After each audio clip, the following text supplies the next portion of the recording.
that. Stop that.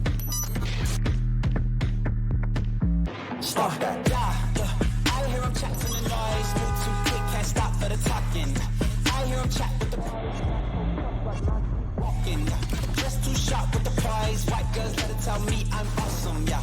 Hot like fire on the pan. If you wanna touch my please use caution. Cold like 0 degrees. I'm out the cage, gotta let out the beast. Revolutionary, gotta let out the streets. Locked in a cage, I'ma let out the sheets. We came for one man, forget my peace. You take the west, I'll take on the east. I'ma put him in the cage, never let out the. I hear him chat to the noise. Move too quick, can't stop for the talking. I hear him chat with the boys. Man so tough, but mans keep walking, yeah. Just too sharp with the prize. White girls, let it tell me I'm awesome, yeah. Hot like fire on the pan. If you wanna touch my please use caution. Stop that. Stop that. Stop that. A year ago at this time, almost exactly to the day, we sent Tony Kaladiud out into Miami to go find all of the buzz around the Florida Panthers possibly winning the championship. He failed to find anyone around our building. It was not a successful venture, so we've recruited a slightly better Tony at man on the street stuff to try that again today to celebrate the possibility that the Panthers will be back-to-back champions. But, of course, Stugotz, I come in here and Izzy and Jeremy and Mike are just yelling at each other about Kevin Durant. They're just yelling at about the idea that that Simmons says a deal to San Antonio is already done. Zaslow's saying the fact that the Miami Heat are even in this discussion suggests that it's where Durant most wants to go. And I remember quaintly a time in sports when the player wanting to go somewhere made a difference. But Minnesota is now in play. Somehow, even though Minnesota's pretty close without Durant, probably doesn't want to break up its core for Durant in any meaningful way. And also, Durant has no interest in living in Minnesota. The larger problem with the NBA is the NBA finals are going on and no one seems to care, even the people who are covering the NBA That's finals. not true. Really? And we're That's talking not about true. a 37-year-old who's not going to make a difference in terms of a team winning a championship. I'm sorry. I think you're just individualizing your experience and projecting it out. I think people that like basketball are into this NBA finals. Although less so with Halliburton hurt, just because that's a crusher of an injury. I wanted to ask you guys, I want to get into this.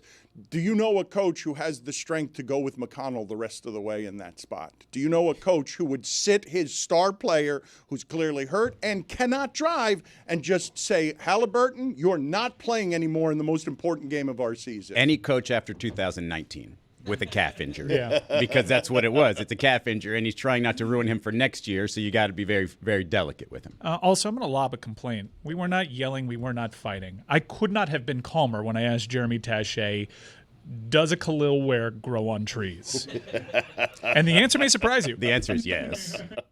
A 7-footer with the mobility to guard a lot of people, but not everybody. They're entering the league at an astonishing pace. Honestly, it's made Bam even less valuable because he created a template that a lot of people are following. So if you want these big, really tall guys that are rangy defenders, that are smart with the ball in their hands, that can set other people up, but maybe not be a total star, certainly not an alpha, they're entering the league more. People see Bam and they're thinking differently. It's like how Europeans said, I don't care if you're 7 foot. We're going to shoot. You're going to shoot outside. The game has changed a little bit, and to potentially, even though I don't necessarily think it comes to this, because I think when you look at the other teams, the Rockets and the Spurs, they have more to offer. If they wanted Durant and the Heat want Durant, they could put a better package together. Well, there's also this part about Houston, though. It's the idea of how badly do they want to break up not just the core, but how they operate, right? Like, yes, they need a closer. Durant's your closer. Yes, if that's how you're thinking of it, cool, bring him in there. They need a veteran, too. They do need a veteran, yeah. But, they're running everything around Şengün. They think Amen Thompson is a corner piece of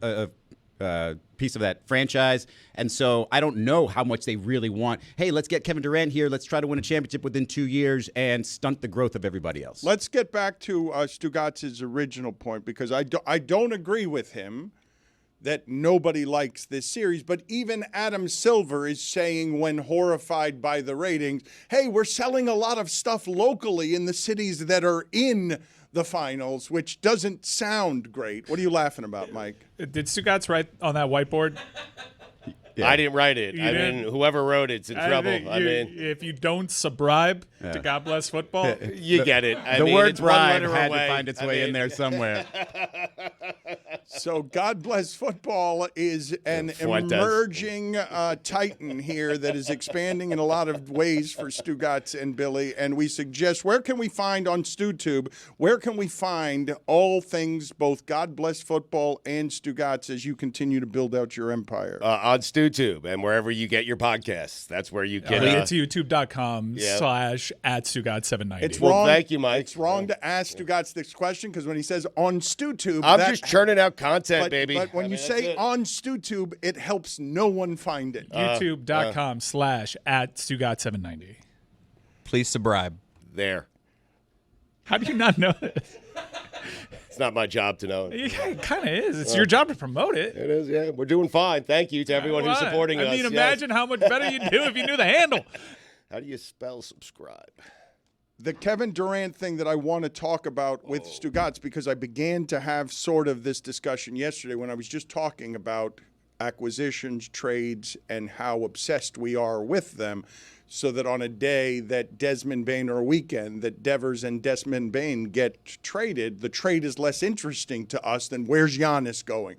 Where's Kevin Durant going? And when you talk, I want to give the stat again that I gave yesterday, because it's not a small thing. I understand, Izzy, the way that people are saying the last year of Kevin Durant, that's what it's going to be for Kevin Durant wherever he ends up because he's old. But it simply ignores that when he's scoring 25 points on 50%, he shot 53% from the field last year, more than 40% from three, that him and Jokic are the only offensive players who can do that. You, Mike, underestimate Bam when you say there are a lot of them. There are not a lot of Bams who can guard all five of your guys. Right. Ware can't do it, and he's not going to grow Right. into being someone who can do it. How many elite players in this league or in the prime of their careers get paired with a young all-star wing and finish 10th in the East? How many? You know what he is. You know what he is. Okay, you can say all this. He was also the second best player on a team that got very close to the Eastern. And he's allergic to actually making the playoffs as a standard seed. He always has to go through the play-in. That is not a sustainable business model for the Miami Heat. He doesn't always have to go through the play-in. The last few years of Butler's aging, he had to go through it. I'm not alleging that Bam's a number one. I'm also not alleging he's a star. What I'm saying is he doesn't grow on trees. The ability to guard five guys is still not something that exists in this league. Draymond can do it, and Bam can do it, and not a lot of other people can do it. We're seeing, though, in the league, more and more people are entering the league that can do this. And what I'm saying is, fine, he's not a superstar. Is he a really good number two?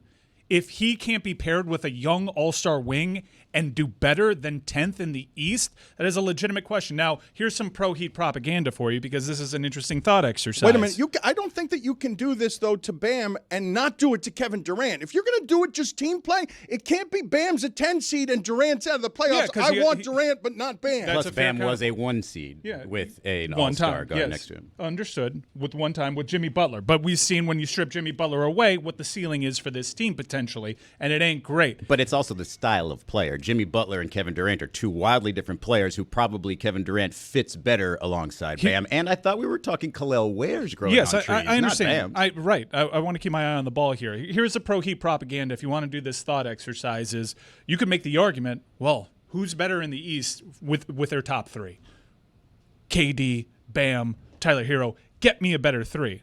Now, it's a cheap trick that I'm playing because I'd take third New York's. player. The gulf between the third player is probably wider. But if you look at Jalen Brunson, Karl Anthony Towns, you'd say I'd certainly take their two. You look at Siakam and Halliburton, you'd say I'd take their two. But you can't necessarily figure out who the third is. So if you look at the top three, you're like, yeah, I like my chances in this Eastern Conference. And I've heard that from a lot of Heat fans. Obi Toppin was the third last night. Jalen Williams did something last night that I don't know if it surprised the national audience or newcomers, but 40 points in a playoff game is not something Dirk has done, is not something the mailman has done, is not something that Kawhi has done, is not something Larry Bird has done, is not something that Karl Malone, did I mention the mailman? Like this, these are giant names that haven't gone 40 points in a game, and that wasn't as important last night as Halliburton's hurt.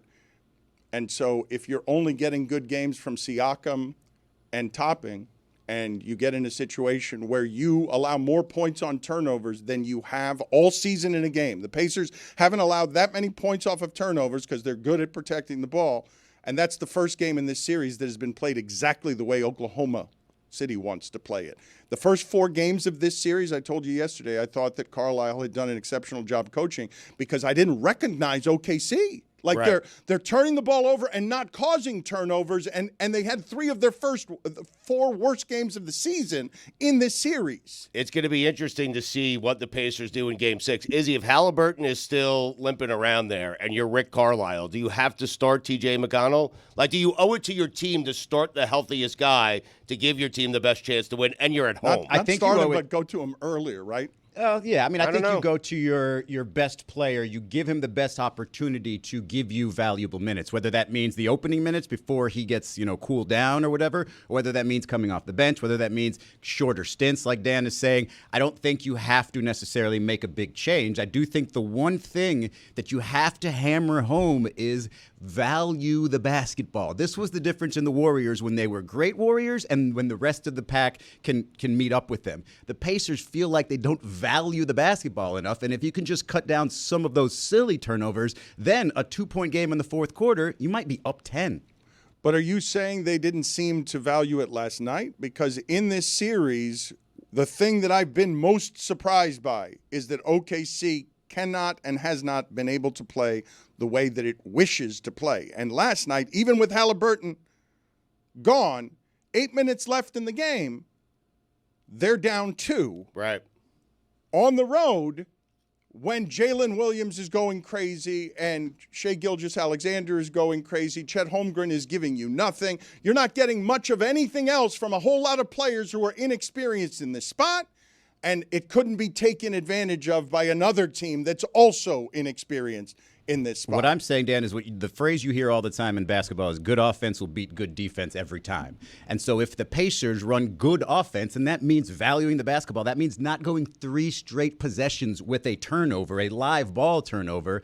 That's just not, again, valuing the basketball. That was, like I said, when Steve Kerr really wanted his team to really press and really focus in, that's what the point was. If you don't turn over the basketball, we've got a great shot at scoring it or getting an offensive rebound or something like that. And there's just stretches in that game. That Oklahoma City defense has been the same from game 1 to game 2 to game 3 to game 4 to game 5. It's the Pacers when they play kind of willy-nilly and wild, they play into that defense. That's when the Thunder go on their runs. Can you find for me, please, willy-nilly? I just need to know where that started, the origins, the history of willy-nilly, why it. Can anything be willy without being nilly? Can it be nilly without being willy? All Wednesdays, yeah. The part about this that's disappointing from a sports fan perspective is if we're having the conversation of whether or not T.J. McConnell should get the 30 minutes, the series is done. But he's so good. You see what he does in his little minutes. Why can't he just do more of that? He has to do it in the little minutes. He can only do it in the little minutes. If I give him a full game I give him a full game of that, I'm not going to – look, he's gotten used to the role of giving me a couple of minutes that aren't willy-nilly. Yeah, but we used to say that if you give any guy 40 minutes, he's going to get you the numbers, right? Well, no. You said that before. You oversimplify all of my points with absolutism, and you did it with that one too. So it looks like the meaning has evolved because it originates from Middle Ages, will ye or nil ye, basically whether you want to or not. And now it's taken on the evolution of someone being careless. I am told now that we are ready to go to Tony Reali, who doesn't have a bounce house on him anymore, but is just sort of not yet hovering around our orbit, searching for Panthers fans and trying to immerse South Florida in both positivity and the audience in the buzz of a championship town. The pulsating heart of South Florida right now, beating as hard as it possibly can with Pantherdom. Look behind me right here. We haven't found it yet, but we are going to find it here in the hotel lobby, I'm sure of it. I was just thinking, Dan, and I know Israel's there too, my man. Can you send me up? I'm hoping to get this a sponsored bit here, okay? So, Israel, give me a are you sure? Positive. That's our bit here. Come on, work with me here. Let's go willy-nilly here into the fray here. We're trying to sponsor this bit. Are you sure? I'm positive. That's what this segment's going to be. I'm positive we're going to find some Panthers fans. That's what I'm trying to say here. So, on the press. Are you sure? I am positive. Oh, I almost went down right there. That would be good radio. All right, so here we are. And look at this guy. I mean, this might be Barkov. I don't know. Panthers fans. That is you guys not are Barkov. you sure? No, Not at all. Barkov. No. Formula One? A little bit. Formula One fan. I don't all know right. too much. Not too mostly much. just Where you like my from? hat. I'm from D.C., but I live in L.A. now. I'm Tony Reali. I'm very positive. Hello, how are you? I'm still Tony Reali. Nice to meet you guys. You guys have a wonderful day ahead of you, right? Yeah. You make sure she sits in the front seat. You sit in the back. Yeah. Okay. All right. Well, That wasn't Panther talk, and you asked him. You went straight to F1. No, I could feel it. I mean, well, he was wearing. Look at that guy. That guy with that. Oh, there we are. That's right. Yes, Panthers. Right? Florida Panthers today? No? Where are you from? Paraguay Paraguay. for Boca Juniors. Oh, you're Boca Juniors. Yeah, a bunch of Boca Well, Juniors fans we here. came up with a squad that was the Panthers Juniors, and they were kind of like a combination. Do you think the Boca Juniors could get on ice and play hockey? No. No. Yeah. Paraguay play hockey at all? Ice hockey? Paraguay. Have you ever been to a Paraguay. hockey game in your life? Yes. Okay, you have, because the Dan Le Batard Show is ready to give you ringside seats for tonight's game. That's not. Wow. That is Not not true. really? That's That's- not true. in any way. That's not boxing, true? isn't it? Okay, no, I was actually trying to move things along. I can't believe I you said am not ice. sure. Okay. Para, why would you Thank offer very him that? much. Thank you very much. He has Yes. to pick his favorite child, though. All right, guys. We are feeling pretty good about the energy in this room right now. Look at this We young are? lady right here. I see you. What Yes, energy. yes. Are you a Florida Panthers fan? Oh, yes. Yes. of course. Go Panthers. Yeah, all right. That's all we Yes, need. We found a. Hoist the Stanley Cup. Pantalones. Yes. Yes. And what are we doing here? Hello, my name is Tony. Hi, I'm still Tony. And it was wonderful meeting you. That's his line. Are, right there. are you guys touring the facilities? I work here. You work here. Yeah. Gigi, and they are owners that have an apartment here. Oh, that's wonderful. I've been to the pool. Lot of Panthers fans in the pool. We're going to go up to the pool right now and see the Panthers fans in the pool. Dan, that's what I got right now. All right, but I hold mean, on, okay. Tony. I'm really Tony, working. I feel Yes, like yeah. I feel like the person who works there might have been a bit fraudulent about how big a Panther fan she is. Would you like Okay. to ask her Yes. any sort of Panther questions? Just it's very Yes, simple, yes. like who her favorite players Name are. a Panther. Yeah. Who is your favorite Panther player, and what do you think of the third line tonight? Yeah. You got me. Okay, it's okay. That's all right. South All right. Florida is Stugotz fine. can't answer that question either. That's okay. I'm going to work with her on That's that. fine. South but Florida- I do feel very positive I wish she said that the Belinkus. pool is going to be a pool's going to be a Go to hotbed. yes, go to the for pool. Panthers It is fans. literally a hotbed. Go up there. Gadjevich, actually. That was about the most enthusiasm we got for the Panthers. There was faked, insincere really set me up enthusiasm. here. You're in a hotel But I'm going to in find the downtown Miami. positivity. You set me up. I know what you did, but I'm going to find the positivity in this town no matter what, Dan. I'll be Thank back. you. We will check back in with you. Go to Chris Sawgrass is loving Mills. this. Chris is absolutely loving Go this. to the Oasis at Sawgrass Mills. That's Hockeytown, USA. He's an hour away. I mean, I mean, the Club World Cup's in town. They're all Boca Junior fans here. You need to go to Boca, not Boca Juniors. Chris, why are you pulling on your shirt? No, that was just. They didn't give Tony a lot there. Well, welcome to South Florida. Welcome Yep. to Hockeytown. Do you realize how much it enrages Edmonton that this is happening down here? How do you guys realize how bad Canada feels right now, given its relationship presently with the United States, that this is the team taking Edmonton's trophy? This is the town. I mean, you're in a tourism hub right now. Right. Listen, there aren't born and raised Panther fans here. But you're in a hotel. Everybody's from out of town. They don't care about the Florida Panthers. Mike, do you think if I wandered around Tampa the last few years of championship runs, that's what I'd be getting all over the hotel lobbies? If you went to St. Pete in a hotel, yeah. I think you'd run into a bunch of people that are like, what's the Lightning? What is hockey? From the ones who work at the hotel. From the ones that work in the hotel, maybe not everybody. Yeah, probably not. I mean, you cherry picked one person, that poor lady. She said "Go Panthers," Yeah, which she's- was all that's she all that needed to matters, say, yeah. and we needed to do Did the you- follow up. did you We really- didn't need a follow up. Did you really name 3 songs to that poor Yeah. lady? Like, I mean, you named 3 songs. How about Tony go and name 3 players on Boca Junior? Ooh, I like that. There's an S. Do you? Boca Juniors. There you go. I don't think asking her about the line of Listerine, Lundell, and Marchand You're flexing, look is at you. fair. I don't think that's fair. I don't think that's That's how good they've been. Dan knows him. Yeah. I mean, it took me 5 years to get E2's last name down, and I still swap Lusterinen. In keeping with that conversation, though, and the conversation from yesterday, because I believe that we've done a disservice to what Brad Marchand has actually done in these playoffs by, when we talked about it yesterday, talking about greatest trade deadline acquisitions ever throughout sports. We grabbed a whole bunch of pitchers. The guy who holds the ball in his hand and can control the entire game with the ball in his hand. Do you know how strange it is to have Brad Marchand become David Cone, CC Sabathia, or Randy Johnson because he plays on that line? Like, because you can't control a game from there when you're the type of player that Marchand is at 37, and yet he's controlling. He's got 10 points and 10 assists in 22 playoff games, which is nuts. To have a team that's been to back-to-back Stanley Cups, now 3 straight, that is coming off winning their first Stanley Cup, and to add a piece at the deadline, and that piece becomes your best player in the postseason, that is rare. Or you are one, right. or yes. one of your best Right. players. And so I associate forever. When I think of postseason playoff runs I didn't expect, I still go back 30 years to grab Mark Lemke's name, because he was a second baseman name. for a Braves team that was loaded everywhere except at second base. And he hit 400 over a playoff run. And it's who I think of when I don't believe we're giving proper reverence to the historical context of what Marchand is doing.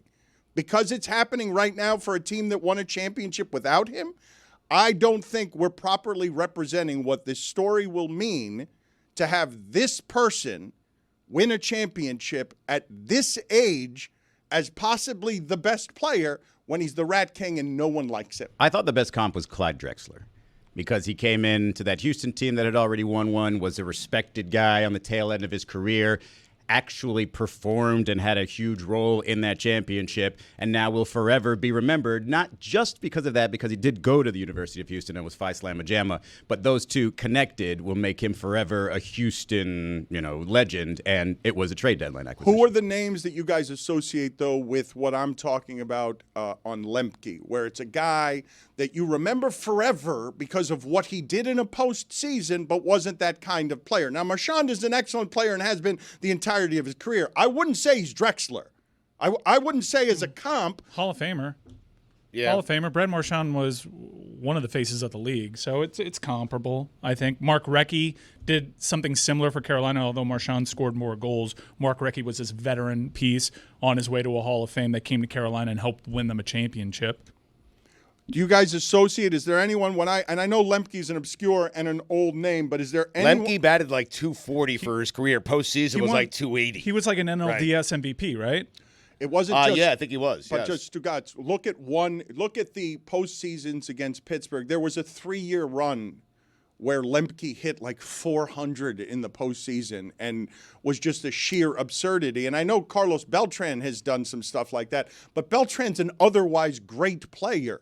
And Marchand and Drexler are also great players, but Marchand at 37, so expendable that you got him for nothing.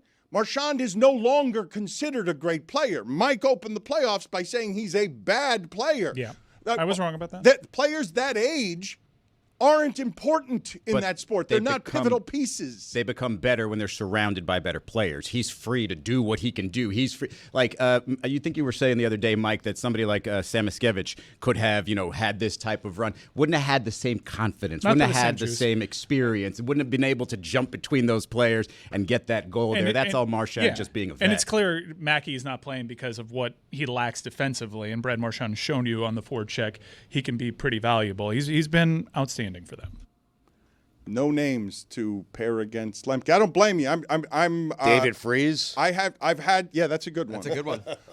I've had some problems finding the comp that I'm looking for. Well, based on what you're saying, doesn't it have to be a little longer? Doesn't Marshawn have to be here for a little while longer to have multiple runs? Because that's what I'm hearing from Lemke, right? The thing that I'm saying is that we are presently watching someone who's cementing legendary status for the next 20 years if this ends the way that it looks like it's going to end.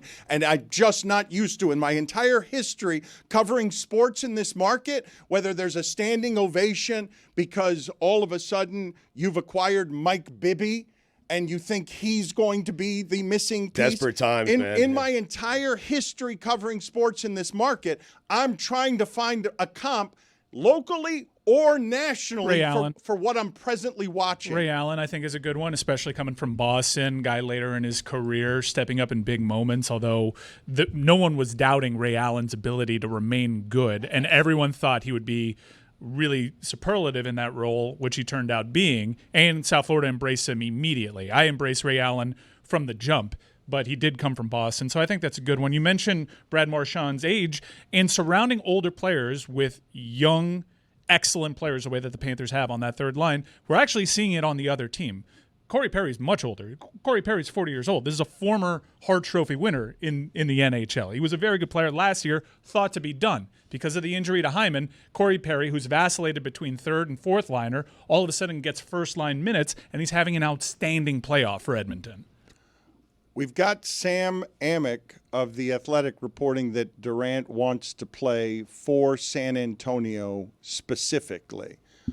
And the reason I keep going back to Durant, beyond it being interesting, obviously, locally, is because I believe any analysis of last night's game and that series ends with Halliburton's calf situation. Like, that's just a really disappointing end to everything that has happened there. If Halliburton can't be healthy, they don't have a chance to win a Game 7 at OKC. Never, I expect them to get extinguished in the next game. I expected last night's game to go about the way that it did, which was OKC leading wire to wire, but I expected that series to also be easier, and my confidence in my analysis was shaken by the fact that the first 4 games of that series were played exactly the way Indiana wants to play them. Mark Aguirre to the Pistons in 1989. Oh, that's that a good was one. A huge trade. They needed a scorer. Yeah. Okay, we've got Reali checking in here, and for some reason I just saw his abs. They're good abs, and he's on a train track. Wait, that's Izzy's. Get your own gimmick. Make sure we had this shot. I was, Israel. Got to roll up the pants. Roll up the pants a little bit. Hold on, Tony. Before you start, I need to explain to people that you are laying on actual train tracks the way Izzy did shirtless. Oh, these are real train. Yes, these are real train. That's a real train. Dan called those pictures gay. Okay, well, I'm in pursuit of Panthers fans, and I can feel like they're pulling into the station right now. But at the moment, I found some railroad tracks, and I just needed to do this for Israel. So I need to get my cues right, Israel. What is it going to be for my photo shoot? Arm over here. How much are you flexing when you take that photo? Tony, back then, very little. Tony, this is not a place to find Panther fans. We can't find Panther fans on the train tracks. All right. Well, all right. So I have a good feeling we're going to find them on a history tour. Well, there they are. They're all going. That's Edmonton going to the hospital because they're on. They're a DOA for tonight's game or something. I got them right. Okay. All right. So I have a good feeling we're going to find them when we get to the port. So that's what we're doing here. That pool was dead anyway. So we're going to go get some Panthers fans. We'll get back to you. But let's just do a picture-to-picture Israel on tracks versus me on tracks. Thank you. Who wore it best? Thank you very much. Tony, Bayside across the street's full of Panthers fans. Yep. Go find them. Yeah, go Bayside? Yeah. All right. But Yeah. is that right? Yeah. No, Yeah. there's not going to be Pretty sure everywhere. Pretty sure we Yeah. get kicked out there every time we bring There's a camera Hard there. Rock Cafe Panthers over fan? there. Panthers fan? Panthers tonight? When the Panthers score a goal, what do we do? Oh, let's go! No. Tony, you got to get interactions for the audio audience. It's funny as video, but we've got to get the sound of the person talking as they They're ignore not saying you, anything. as they ignore you. They don't know what he's saying. I can speak Italian. I can't speak Spanish, and I don't think that Jesus Christ. gentleman spoke English. Dom so, Toretto just I sped almost past got you. one over. Yeah, I know, man. All right, we're doing all right. We're going to get them. We're gonna Okay. get them. I'm positive. All right, Okay. yes. Continue to be positive. Spread don't get hit by a car. positivity Don't get all hit by a over South Florida. Don't get hit by a car. Head to the burbs. Go back to the pool here in a couple of hours. It'll be jumping by then. It's a little early. Everybody's still sleeping in South Florida. Watch yourself, bro. Nobody's got a job. It's all Bitcoin and They fraud. just stay at nice It's all- hotels. It's just everybody's sleeping in because it's Bitcoin fraud, and they all snorted it last night. And there's nobody out thinking about hockey now. That's what's happening. And look at him. He's walking in a bare. This is also what it would look like. I mean, if it was an apocalyptic you Miami. kept me out here. I was expecting to see people. I'm not even talking to you at this moment. It's dystopian out there. Maybe. This is how it would look if there were no people in a zombie universe in South Florida. Where is everybody? This is Danny I Boyle. want to get on that. Danny Can I get Boyle on in that 28 truck? weeks later. I've always wanted to be on a fire truck. Can I get on that fire truck? All right, Really? all right. We'll check back All right, in with I you, got and nothing there are right now. people We'll come around back you. to South Florida, as you can see, is the epicenter of the hockey world. This is just how it is in Canada. If they're up 3-2 with a championship defending champion hockey team, and Izzy, you're absolutely flexing that right arm. My nipple is right by your ear. That right arm is being flexed. No. The photographer constantly told me to flex my abs, and I guess when you flex your abs, maybe you're flexing other stuff. What was the diet when you were trying to prepare for that I photo? mean, hell if I know. First of all, I wasn't really preparing for the photo. I was just living, and I had a friend who was a photographer. But the diet was a lot of protein and veggies and not a whole lot else. Yeah, I don't imagine there were a whole lot of carbs being eaten. How did you decide on the railroad tracks? What was second place on where it is you were going to take that photo? We were a little bit like Tony Reali, just kind of wandering the streets of Fort Lauderdale, and my buddy, the photographer, said, hey, lay down right there. And I said, okay. Another spot was just a big white wall that we stood against, and another spot was a pool. So just random stuff. When you see it, you know it, right? Yeah. Can we agree that Reali was a coward about taking his shirt off there? You can't recreate the photo if you're just going to lay there in a T-shirt. I don't think Tony would look terrible doing that. He's pretty shredded himself. But why didn't he do it? There was cowardice involved in not doing it. If you're recreating the photo, I would say humbleness there was there. you think humility? Not everyone's down to just take off their shirts. Right. Yeah.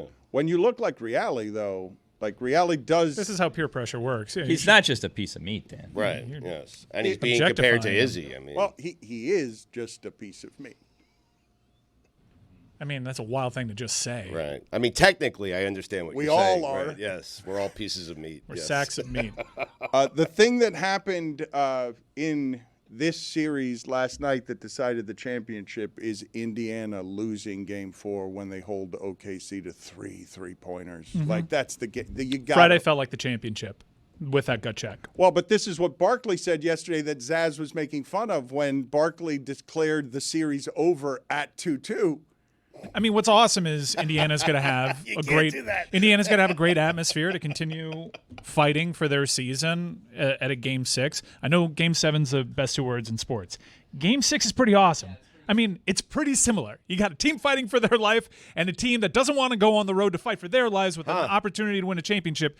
If Game 7 are the best two words in sports, these are a close second. The second best two words in sports, a topic that's never been discussed before in sports radio. I only remember 2 Game 6s locally in my life. It's LeBron and it's Ray Allen. I don't have any other recollections. Game 6 Clay against the Thunder in I meant 2016. locally. But yes, you're right. Clay shooting from half court down 9 to bring them back when it looked like they were going to lose at OKC is another great Game 6. But Game 6 is not almost like Game 7. Put it on the poll at Le Batard Show. Is Game 6 almost exactly like Game 7? I like It's my a hand game here. away, Dan. I like my hand here. I remember the last Game 6 that these two teams played. That was not fun. That flight cross North American continent. And I did have reports that that's the first time that these guys were kind of speaking it out like, man, did we blow this one? But the series, both series, the Stanley Cup Finals and the NBA Finals, nothing's going to surprise you, right? Like if this series comes back Indiana. to Oklahoma City, really? Indiana winning would surprise If they you. win at home and force a No. Game 7? All right, that wasn't the question that you asked. You said nothing in these two series can surprise you. I'm not- Indiana's staving off elimination and going to OKC, winning in Game 7, that would shock me. To your I would point, not be Dan, surprised. I would. about Tyrese Halliburton and his injury. Like, we can point to every single playoff run almost and find a significant injury, right? Even those amongst those who have already made the finals. The NBA, and I don't think people really can wrap their minds around this enough, is an endurance sport. Like, it is a long regular season, a long postseason, multiple long runs back-to-back are always going to test your body to its ultimate limit. You've seen it happen to Jason Tatum. You've seen it happen to Kevin Durant, Klay Thompson, and now Tyrese Halliburton. It's a calf thing. He's got a couple of years now with deep playoff runs. Will it turn into an Achilles? I don't know, but it's all part of the tapestry. It's the entire picture of the NBA. It's always dotted with significant injuries because it's an endurance sport. Can you tell me, Chris Cody, whether you have found anything to rival the second best 2 words in sports, Game 6? Is there anything better that we can say are the better 2 words? If it's just 2 words, it's tough. I mean, giant upset? Sudden death? Super Bowl, except I don't think we're allowed to say it. People are saying extra innings, playoff hockey. No, extra innings, please. Extra innings. The worst 2 words. Kick that guy out of the party. Playoff hockey is pretty good, too. I don't think Game 6 is that good. This is awesome tonight. You don't want to go back to Edmonton. I know you do because you're a psycho and you don't actually care the way that we care. That's not true. You don't. No, it is You said gospel. yesterday you want the Panthers to lose today. I want the most drama in this series. I want them to do the hardest thing the best way because they're the best and because the skill that they have that I'm speaking of specifically. Because you guys tried to corner me on the idea that because of the way that I was saying it, you guys were saying that the fear is something you don't want. And what I'm saying is the fear is what makes it all more fun, more fulfilling, and it makes you feel more alive. I mean, You're wrong. Yeah. If they lift the cup tonight, I'm not going to be like, damn, do you imagine how sweet this would have been if we were scared this for 3 days I'm just and saying flew to it's better. Canada? It's That better. would have been so much better. No, I want to win back-to-back Stanley Cups. I want to do it at home. I want to take care of this. I want to be considered one of the greatest teams in the history of this great sport. I want to get it done tonight. I also paid a lot of money on Game Time to watch it done tonight, and I'm going to see it done tonight, hopefully. Understood. You're also going to remember last year's more than this year's. And it's not just because it was first. It's because it was Game 7. It was 3-0. Then it was 3-3. Shoot you down right now. Winning back-to-back does not happen often. No, You remember the them back-to-back. separately, because you're a fan of the team, not a fan of a season. You're going to have they're going to have the little details and memories of every single one. Brad Marchand obviously being the lead memory right now. This segment is presented by LinkedIn Jobs. Post your job for free at linkedin.com/DLS. Terms and conditions apply. David Samson of Nothing Personal will join us in moments here to discuss an assortment of different things. June Lee is reporting, how much do you imagine, Stugotz, that it costs right now to be a sports fan on average if you just want to get all of the subscriptions and streaming you need on average to watch the things the average sports fan wants to watch? Like $17? It's $17, what, a day, a month? Just a for year? everything, yeah. What's the number? It is $4,000. What? So good. $785. You have gotten so much better A at day? this game. Yes, no, a year. 4,000. Put it on the poll at Le Batard Show. Cost of watching all the sports you want, over or under $4,785, because that hurts the consumer, the customer. The streaming age has created all sorts of oil wells for the teams, but they are really alienating their customer. What are you shaking your head about already, Samson? Revenue's down for the teams. What are you talking about? The lack of cable, the lack of local TV revenue in baseball is hurting teams, not helping them. You're going to tell me that $4,000? What are you talking You're going to about? tell me the NFL and basketball are not being aided by new streams of money that allow them to have bigger and better television contracts? Yeah, their revenues are up, and payroll is tied to revenues, so player payroll is up as well. It's totally tied into one another. And so are you talking about fans being hurt because they're paying more to watch games for the NFL? Yeah, that's what he's talking about. The consumer, Right. which you just Yes. bypassed. Yes. You hate Not the true. consumer. You don't care about the consumer. I didn't say that. I just don't want you to mislead. Now, if you're saying that you have to buy every single streaming package to watch every local MLB team or local NBA team, that's not a fair way to do the comparison. But I didn't see the article, but I doubt that's what you're saying. I'm saying that if you want to be an average sports fan and just watch whatever Red Sox games because you live in Boston, this has been done by June Lee more scientifically than you're presently doing it, and he's come up with an average sports fan cost to watch your teams, if you want to watch the things that sports fans are crazy about, it's almost $5,000 a year. But am I getting anything else? Are you saying that for Amazon to watch the Yankees on Friday night, I'm doing Apple, but I don't watch anything else on Apple, just sports? I'm also telling you, for the first time in my life, being a sports fan in this market, I have to pay extra to watch the Miami Heat and the Miami Marlins, and I made the decision not to because they acquired Terry Rozier, and I'm a man of principle. But also, that's probably undercutting it because as a soccer fan, if I like soccer in Portugal, I have to find another streamer that does that. If I want to watch Brazilian soccer, if I want to watch South American competition, I'm probably going well over $4,000. And if I want to watch it in HD or 4K, even more. It's super expensive to be able to watch all the sports that you want these days.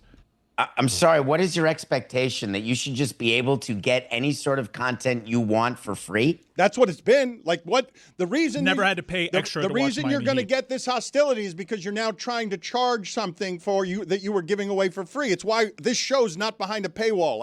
We did not want to do that to our fans. Well, consumers were never getting it for free. They didn't know it was on their cable bill, right? Understood. Isn't that fair? Understood. I was paying for a cable package that gave me the RSN, but I still pay for that cable package, and now I have to pay an additional whatever to watch the Miami Heat and Miami Marlins. That's not something I've ever had to make a decision on. What is David arguing here? Because all I said was the existence of the streaming services has made it so basketball and football have all sorts of extra sources of revenue. That cost has been put on the consumer. What do I have wrong? It's happening. It happens in every industry across all time. Every company is looking to increase its revenue at the expense of the consumer, whether there's a fuel surcharge, whether you go to the grocery store and every now bag costs a nickel. When you rent a car, there's a car tax. In Miami, there's the hotel tax for tourists or for people who prefer to be on the hour. So this is not a new concept by any stretch. All right, let me read this to you. In 2004, June Lee, he's a hardcore Boston fan. He would have spent $1,321 to follow his or her favorite team. That includes tickets, TV access, and merchandise. Today, 20 years later, that number is $4,785. That's a 262% jump. Wages during that stretch have risen 87%. And June's a very good reporter. His whole new endeavor is speaking for the fan. I am sure he obsessed over this data.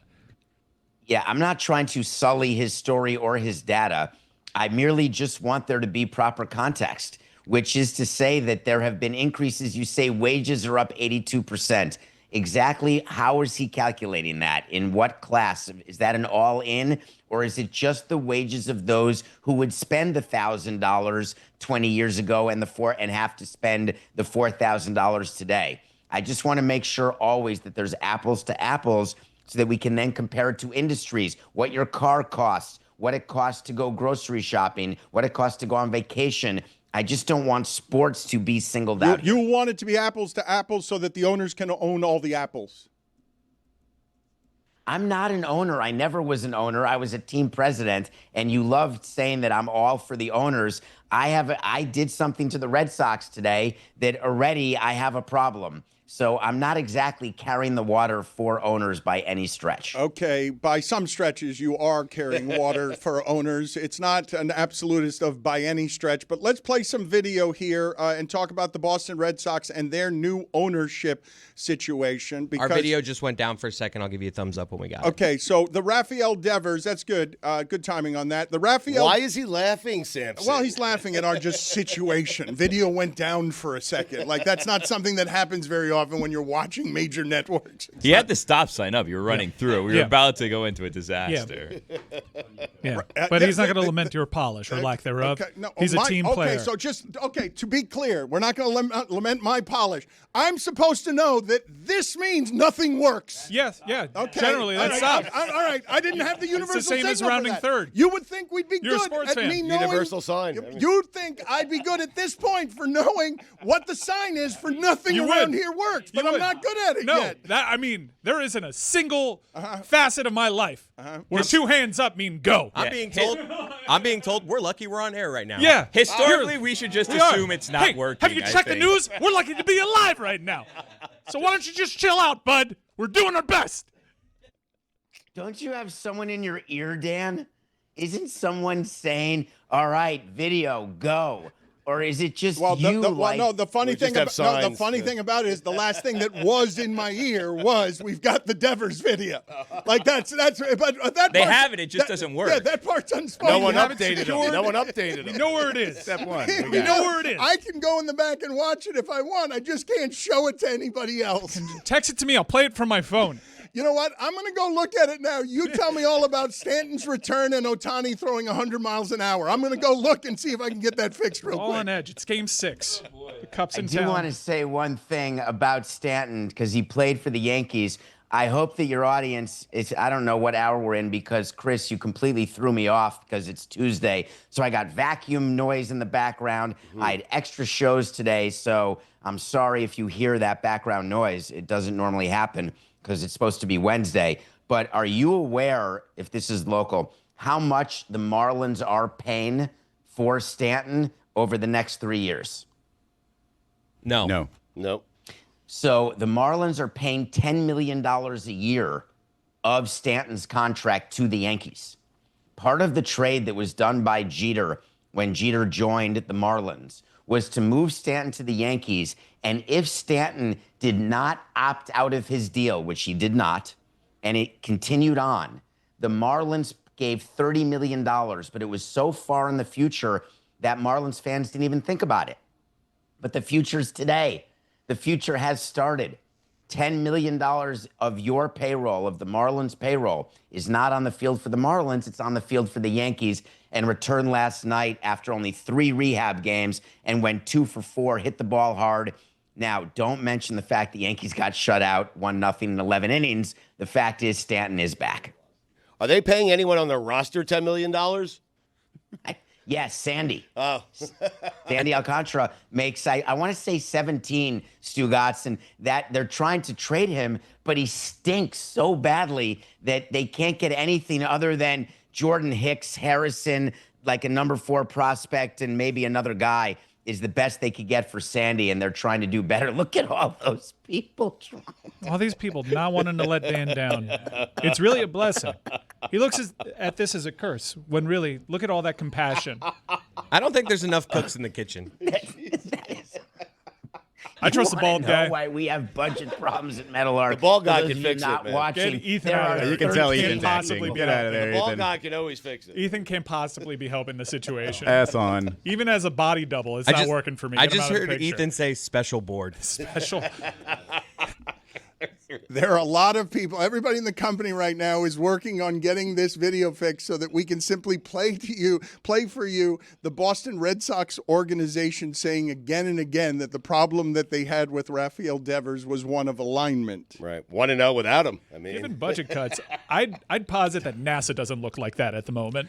I'm calling in resources from all over. I'm asking Tony Reali to grab all Panthers fans in the region, bring them into the control room, and see if we can get the video running.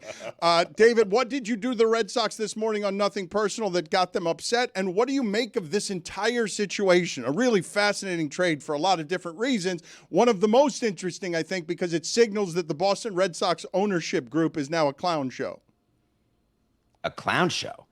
A clown show? They've got the most trophies. This is your former guy, John Henry.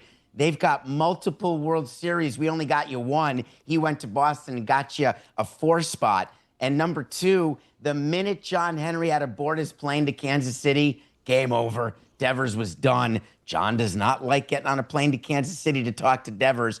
Total turd in the clubhouse, and they said it in their press avail. They just said it under the word alignment. They said it under the word atmosphere, roster flexibility. It's all a bunch of poppycock. What they were saying is we're not going to have someone as selfish as Devers getting paid as much as he's getting paid. And the Giants were willing to pay it all because they put the D in desperado. So send him there. See you later, and we'll reallocate the money and keep going. Thank you very much. All right, I got a couple of questions. The D in desperado, where's that saying come from? Why did you use it there? And can you be careful with your language calling a human being a total turd? So the expression actually is a baseball expression, and it's an inside baseball. That's the real problem you should have with what I did. It's turds in the clubhouse. And what you try to do is not have that. And the reason is that if you have too many and they're spread out in the clubhouse, they can actually infect players who otherwise would be great both off and on the field. And so you're monitoring that. And what the Red Sox came out and said yesterday is we've got a lot of good young players. And what we can't afford is to have those young players learn bad habits or learn not to be team players. And guess what? To do that, we are going to show that if you are not going to do what we say, goodbye. And they got David Ortiz to agree. Of course, he's paid by them.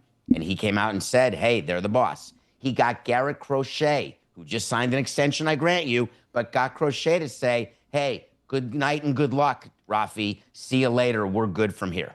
David, as Marlins team president, I'm wondering, did you ever root for the Marlins to lose a postseason game because you wanted the series to come back home so you can make money for that game? So no. Oh, come on. Is the short answer. Because I believe him because he would normally if you've got him on that one, he would be honest. He's blushing a little bit. No, he would go in and laugh at you. What his tell on this one has been when you've got him, he's like, that's a great question. You got me. And then he answers it honestly. My guess is if he's ever rooted for his team to lose for a home game, he'd tell us. No, and I would. The problem is we didn't get enough of the revenue during the playoffs. The rules in baseball is it's shared with other teams, all the other teams, Central Baseball. It's shared with the umpires. Everyone gets a piece of the action. So for me, it was more important to get to the next round because that would mean more revenue for us the following season and then the possibility of winning it all. But if you have a chance to win, you win immediately. Now, we played the maximum number of home games in 03 that you can play. Right. But I would not have rooted to lose purposefully to get a home game. If you're saying that Oklahoma City is going to throw Game 6 in order to get a Game 7, I can assure you that is not the case. What if you got all the revenue? Would your opinion change? You probably would have rooted for the team to lose. It's a really big difference. I know it is. So Pro Player, as you know, was a really big stadium. Yeah. And so we were drawing sold out after the first wild card game against Frisco. We sold out every other home game. And so you're talking about millions and millions of dollars. I know. So the answer is if we got all the revenue, we would want the extra home game. Would you, in Game 6, 2003, Josh Beckett's day, you're about to win the World Series. Did you ever think, man, I hope he blows this because winning in Game 7 would be so much more fun? No. Oh. Not one time. Because David, once you win a World Series, you can ride that for the rest of your life. And I was sitting there watching saying, we're 6 outs away from me being able to parlay this into a lifetime gig. So, no, I didn't want to take the chance. Who knows what? David, just so that you know, according to June Lee's report, if you subscribe to every live service with sports, subscribe to YouTube, TV, MLB, NBA League Pass, NFL Sunday Ticket, Peacock, Apple TV Plus, Max, Amazon Prime, and Paramount, that alone is $2,600 a year. Just starting there. I but thought you get more than sports, Dan. Understood, but if you want just sports and don't want the other things that aren't sports, you still have to pay for the sports. I do not understand what you are saying. You do understand what I'm saying. It's a lot of money, dude. Let's say you're just a sports fan and you don't want the studio from Apple TV. All you want is the games. That's what you have to pay to get all access to sports on television. But there are things throughout life that you have to pick and choose what you can afford and what you want to spend your money on.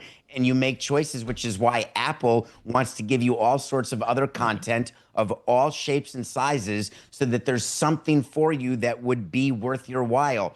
So if your monthly cost for Apple TV, and I can't believe I'm doing a commercial for them, but if you're watching one original movie or one original show that you like and you get sports on top of that, it's already paid for itself in terms of your disposable income allocation. I get what you're saying. We used to be able to get $30. So what? Now you get 2. Okay. Can I do a quick economic primer here? Oh, great. In any sort of economy, when there is inflation, it causes things to inflate at different rates. What you are saying and what he is saying is that the price to the consumer has gone up more than wages, and because there is wage inflation as well. And what he's then saying is that makes it definitionally more unfair. And I'm arguing the opposite. Forget it, Dan. You can go back to your control room and lack a video because that'll be entertaining. At There we go. LeBatard Show. At LeBatard Show. Put it on the poll. At LeBatard Show. Do you fall asleep when someone tries to give you a quick economic primer? At LeBatard Show. Time now to play. Nothing will get you there. Funeral. This here is an attempt to humanize David Samson as he alienates the customer by giving him a series of questions about human beings who have died. Would he attend their funeral? What do you have, Mike, first as a nominee? Clark Spencer. Oh, wow. Miami Herald beat writer Clark Spencer, Greg Cody's close friend and horse racing syndicate advisor. Important detail. I like Clark Spencer. He was a good journalist. Oh no. If I were in town and in the same county, I would do it. But I wouldn't fly and I wouldn't drive far. But I would be sad. So, but not one. Same county. But you wouldn't go one county. So if you're in Dade and he's being buried or there's a service in Broward, you're not getting in traffic. Correct. But in the same county, I would go to that. That's a great call. When in Rome. Mike. But he'd be sad. Did you? He'd be dead. Did you go to the funeral of Juan Rodriguez, a former Sun Sentinel beat writer who did indeed die? Yeah, he did. So a little thing that you can say that we did as a Marlins organization. He was a beat writer. He died with 2 kids, and we paid for his kids' complete education. We did a trust. We never told anyone until just now. That's nice. It is nice. Not what just I FYI. but it's not what I asked you. It's an FYI. No, but I wanted you to know that we know him. We think about him. He was a reporter for the Sun Sentinel who tragically died with 2 young kids who are now, I assume, maybe out of college. But the trust was helpful to them, and I hope they're well. I did attend his funeral. Wow, a big surprise there. So how many trusts like that have you created quietly over the years that people don't know about because they don't think you're a human being? More than you know this. So more than you know. Oh, well, that's why I asked. Yes. If I knew, I would would say have. that I'm currently the trustee to, I actually have the number, which is strange, but it was just tax time. So you have to have the number because the trusts pay taxes. I'm a trustee to 11 trusts. Are those all Marlins related quietly No. trusts? No, they're different trusts that have been created by people who wanted me to take care of it. Some were created for Marlins related things that I still am a part of, but there are all sorts of different reasons. Trusts are meant to protect people from themselves or to help people attain the best they can be. And all of them are for education or other such items that can be helpful to people. Put it on the poll, please. Do you associate David Samson with trust? Can you go ahead and put on the poll at Le Batard Show? That's not going to work out well for him. That's not going to work out well for him. What else? 11's a lot. How many of them are Marlins related? Do you not want to answer the question? It's just, Dan, it's serious stuff in that. It's a trust. It's in the word. It's a fiduciary duty. You are responsible to help people. Okay, you don't want to answer the and question. so I take that extremely Not seriously. what I Put the asked you. D in fidouche.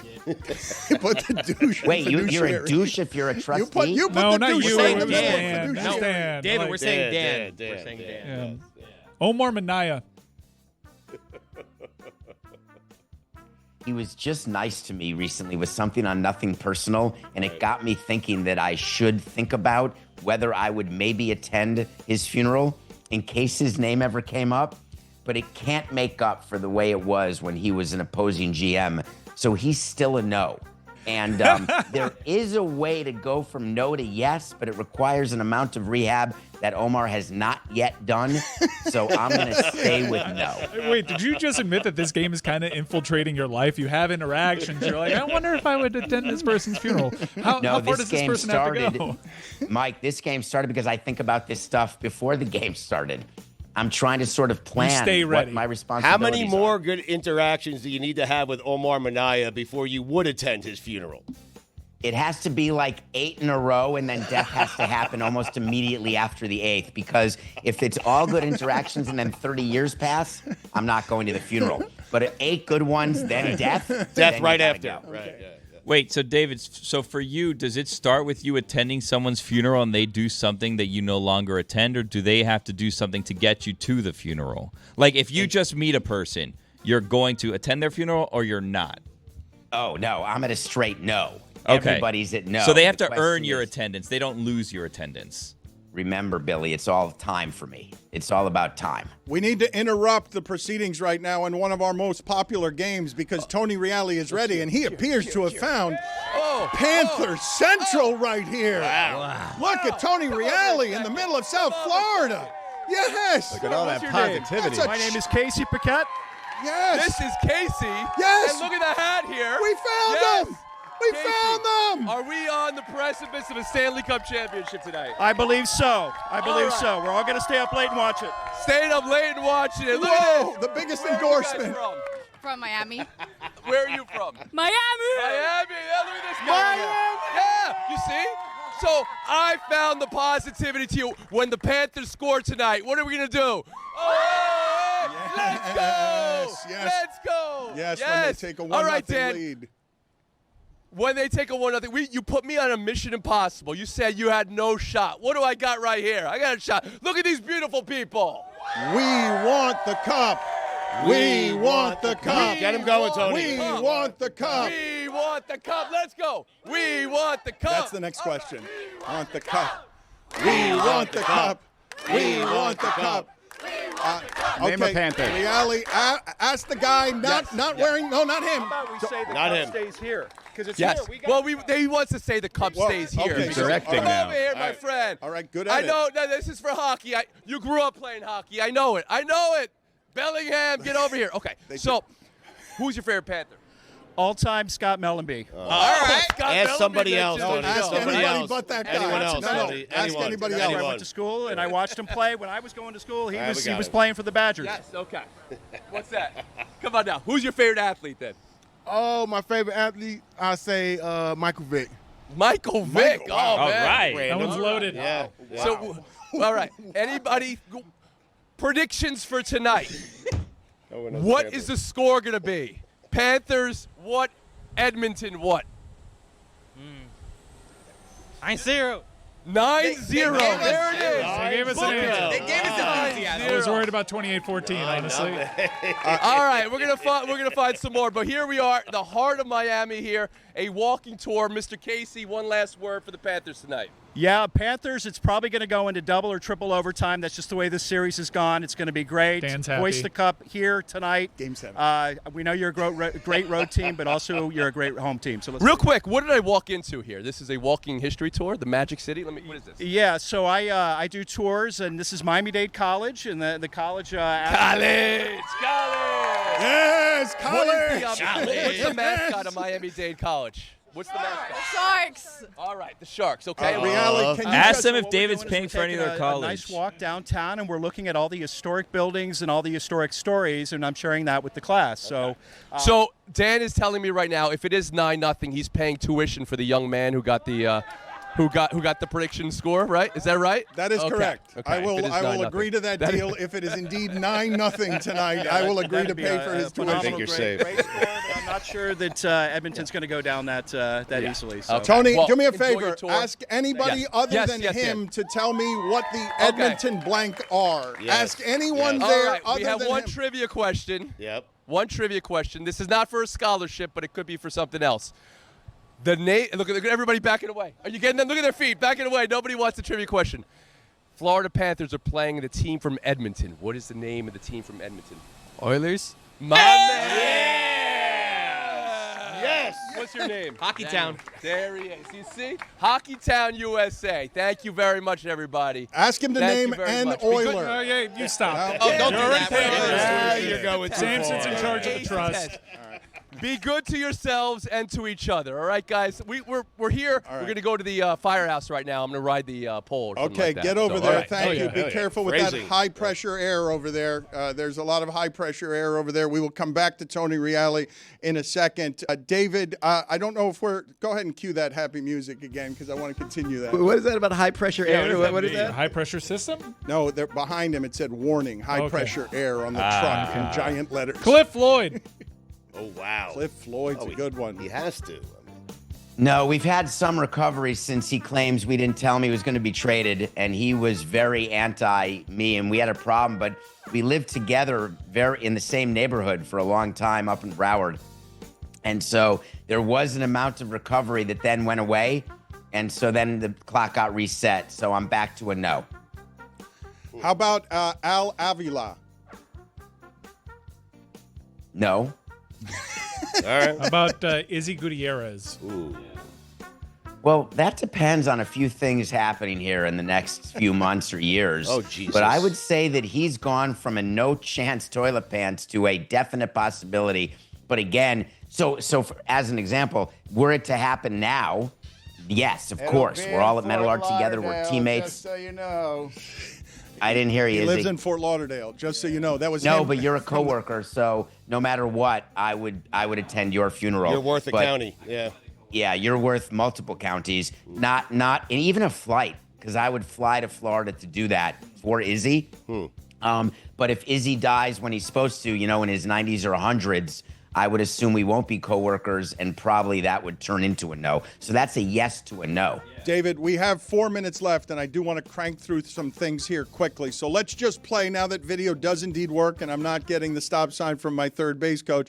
All of the times that they mentioned alignment as it referred to Rafael Devers while talking about what David is calling a total turd in the clubhouse. Alignment. We couldn't find alignment. You failed to reach alignment. It just was that alignment of complete alignment. We weren't able to achieve that alignment. You never want to be in this situation where you can't find alignment, can't get to alignment. Failing to reach that alignment. I think I also shoulder a significant responsibility here, and failing to reach that alignment. Ultimately, as Sam has pointed out, this kind of lack of alignment, we failed to reach that alignment. Came to the conclusion that we did not have a full alignment.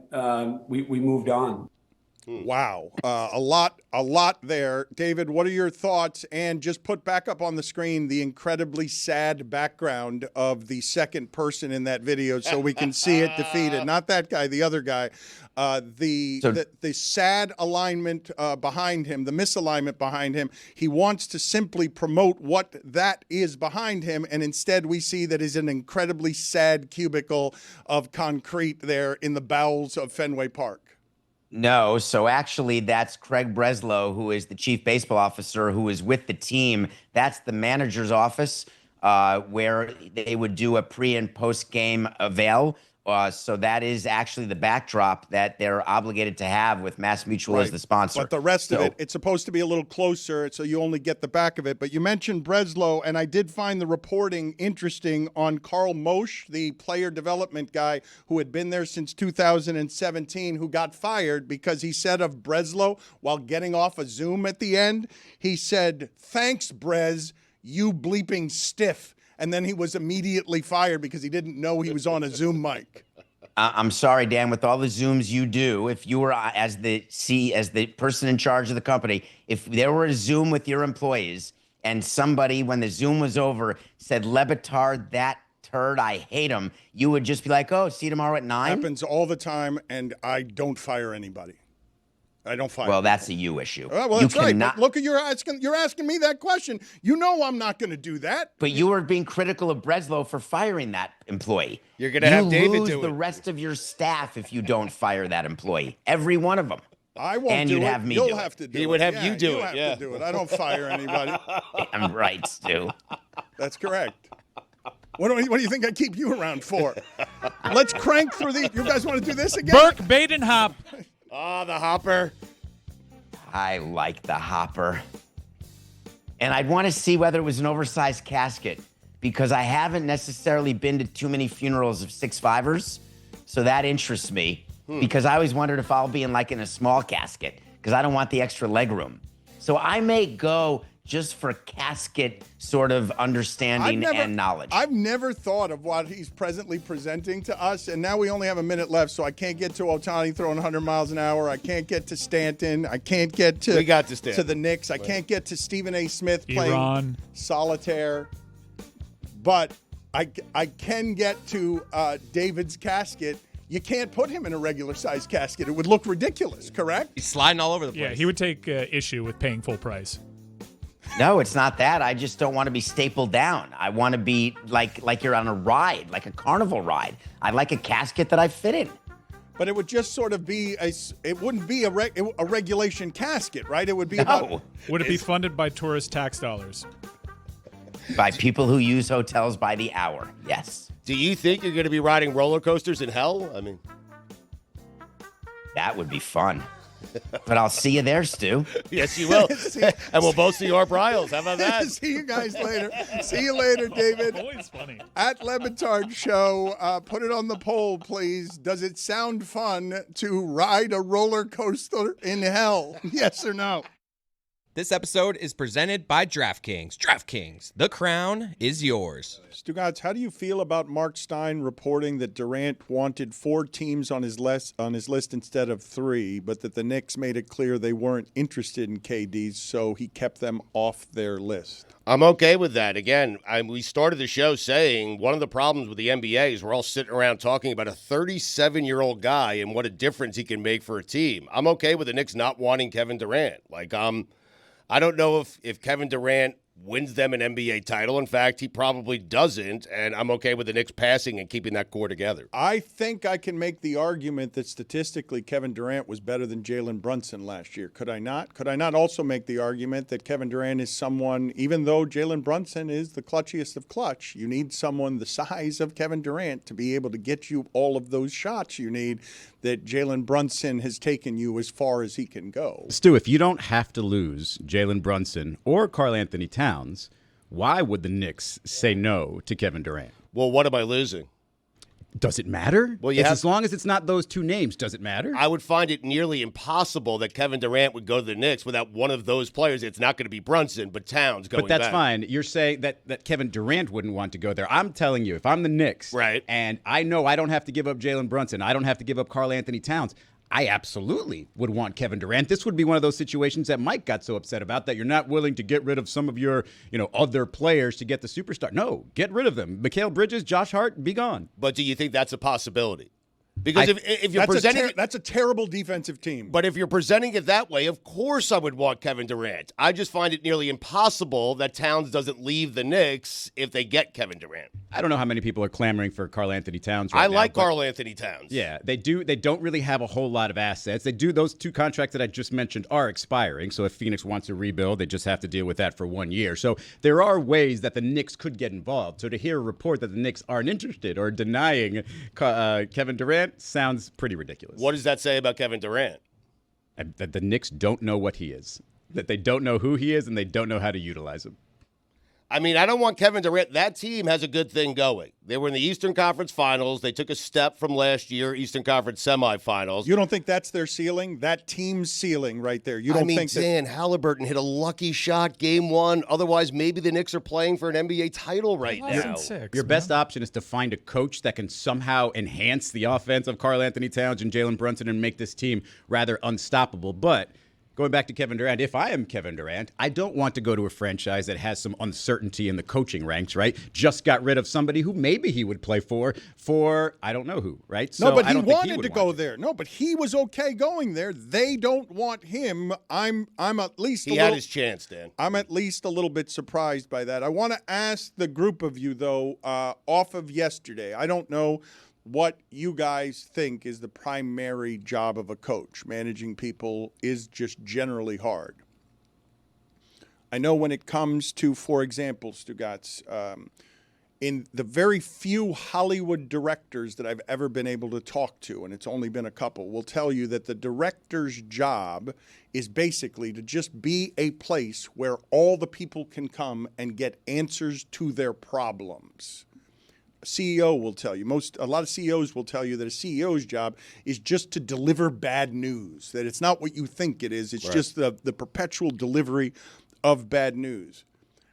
When it comes to big decisions, the reason I pay Rick Carlisle is to have the strength of governance over his proceedings, that when I'm down 2 in the fourth quarter, he knows he's got to sit the guy who's got 6 drives in the game and bring in McConnell, because a healthy McConnell is better than Halliburton with 6 drives in the game. You're 2 points on the road from taking game 5 and bringing it home. The decision I need my coach to make is the most difficult one to make. I sit my star who wants to play but is useless, because Halliburton, that way, loses to a lot of teams in the league, because that's not good enough. TJ McConnell was good in that third quarter. That's the decision I'm paying the coach to make. I understand today people questioning it, and I also understand why Carlisle goes with the guy that he has, because he thinks he's got some magic, and maybe because Halliburton's his star for years to come, you got to just keep riding that, because you can't. You give away this season with the decision, but you can't make the other decision, because the other decision is the brave one, that if you lose the game the same way, people are going to say, why isn't Halliburton in the game, even injured? I think that's the perspective a guy like Rick Carlisle has to have. Not only did he win a championship, but he won it with a championship. He won that championship with a superstar who was aging, right? It felt there was extra pressurized to get it there. With Tyrese Halliburton, this, even last year's run just to the conference finals, but certainly this year's run to the finals, feels like you're doing this with house money, feels like they're a little ahead of the curve here. So the last thing you would want to do is injure your player for next year. You want to keep this sort of upswing going and make sure that, hey, if we are this type of team that can own the East for years to come, we have to have our superstar. So it makes it a little bit of an easier decision, only because Rick Carlisle has that perspective. That's the long term, but for the now, your job is to give your team the best chance to win. And if McConnell is going to give your team the best chance to win, that's the guy you have to go to, even if it means Halliburton doesn't play as much. It's easy to say today, and Izzy's telling you that he thinks a lot of coaches make the move to McConnell since 2019, and I don't think a lot do. I think a lot of coaches just stay with the injured guy because he wants to play. He's my star. He's my leader. The other guy, McConnell, is used to a specific role that isn't playing the last 8 minutes of the game and controlling everything. And so I would have made the same decision Carlisle made. I'm not sitting here arguing easily on the other end of, well, they lost, therefore the other move is the move that's going to work. I'm just presenting to the audience what a difficult decision that is. I know everyone's going to criticize it today. It's just when you live with these people, they're human beings, and your job is to manage them.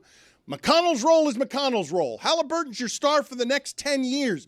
I understand what Carlisle did, even if it cost him the game. It's just like they were right there on the championship in Game 4 and Game 5, and they're a decision away from the winning margin, and Carlisle's done a great job in this series, but on that one, in retrospect, that's clearly the wrong decision by result and process, I would say, because he's hurt, and he was obviously hurt, and he was hurt in a way we could all see, so his defense isn't going to be any good. And again, Stugotz, if Halliburton's got 6 drives in the game, that ceases to be Halliburton. Yeah, and what makes this unique, though, is the injury specifically. It's the calf injury that people are very sensitive about because it obviously leads to Achilles injuries.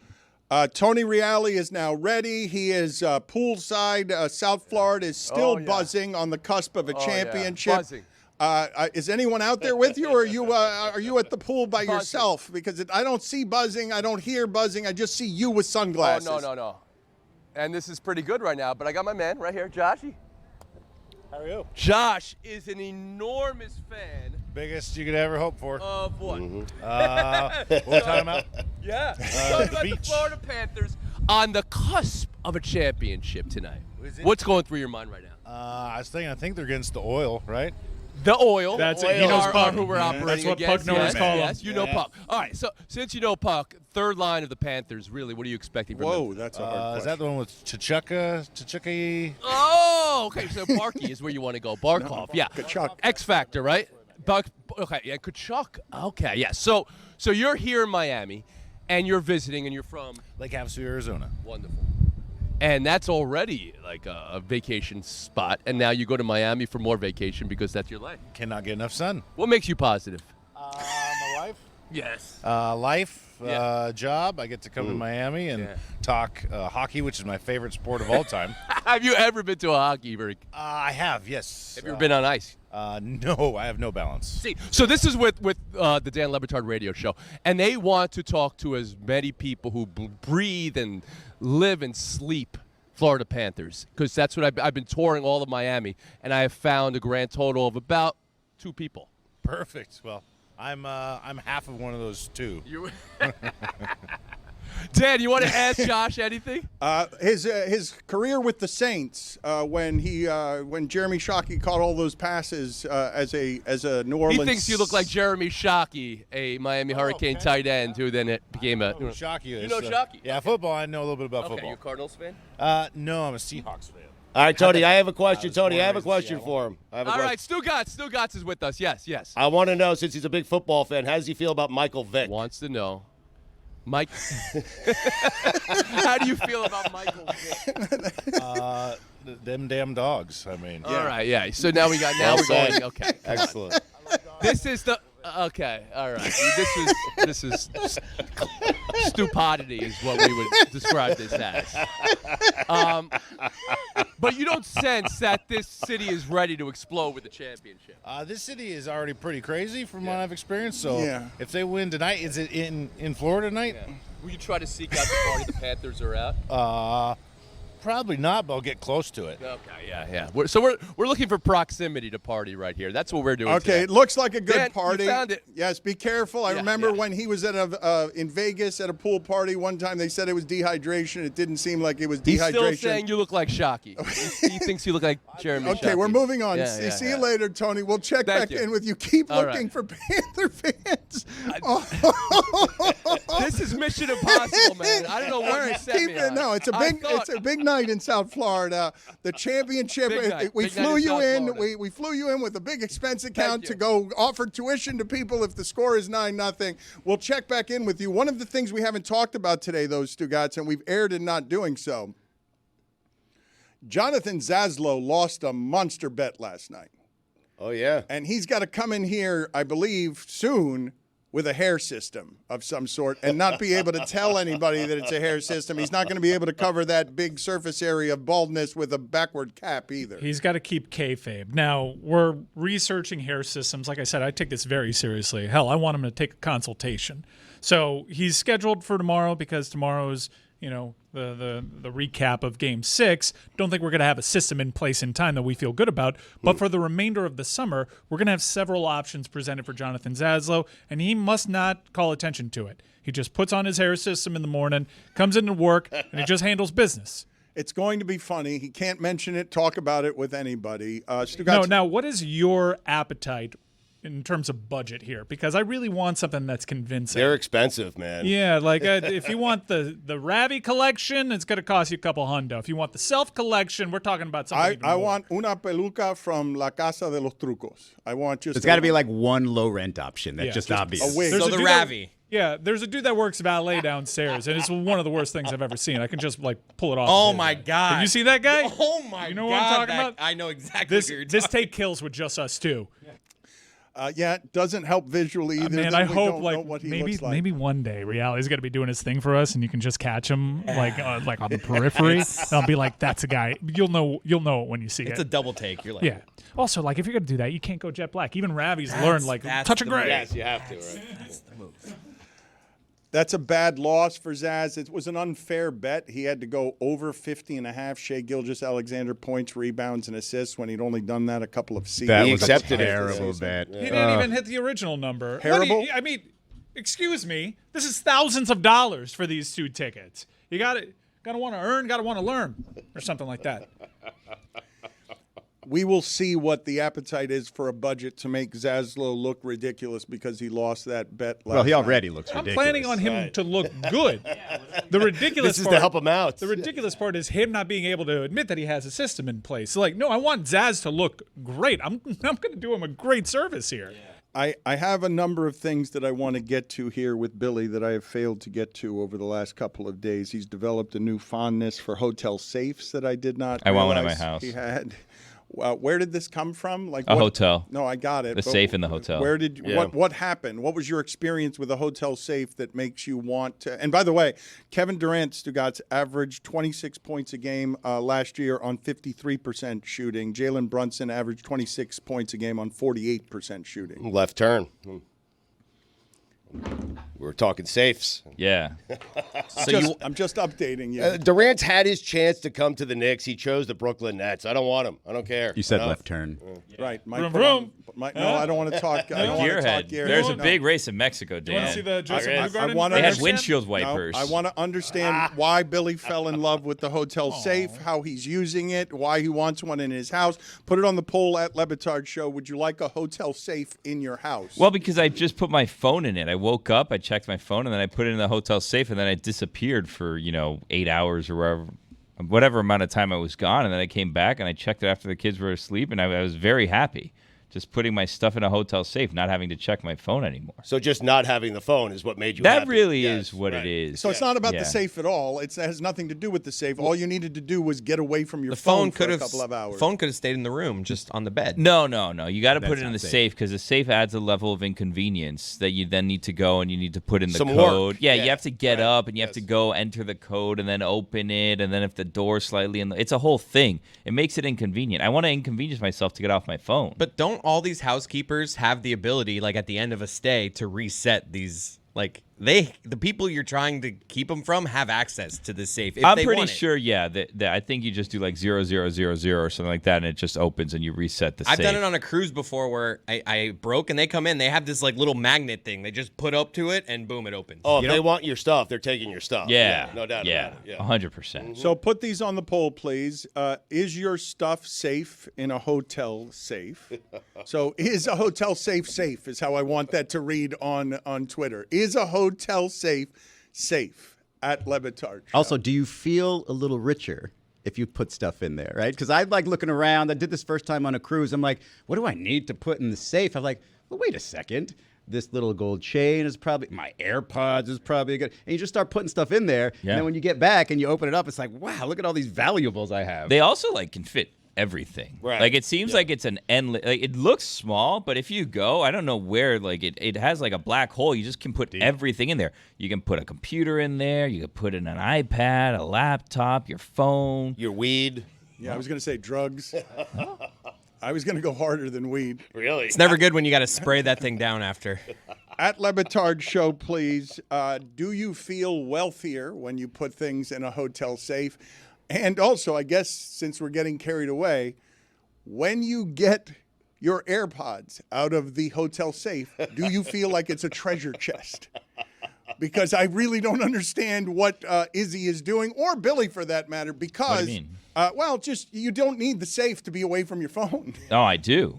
You're saying it's unsafe to be away from your If phone. there were certain steps you had to take every single day to get your phone, would you get your phone every day? So it's funny you should mention that, because about 3 years ago, okay, because I have told you before that I sort of want to frisbee all of my electronics into the ocean, but I sort of can't, because there's something about what it is that we do here every day that requires at least a tangential knowledge of stuff that's going on. You've got to sort of keep up with things.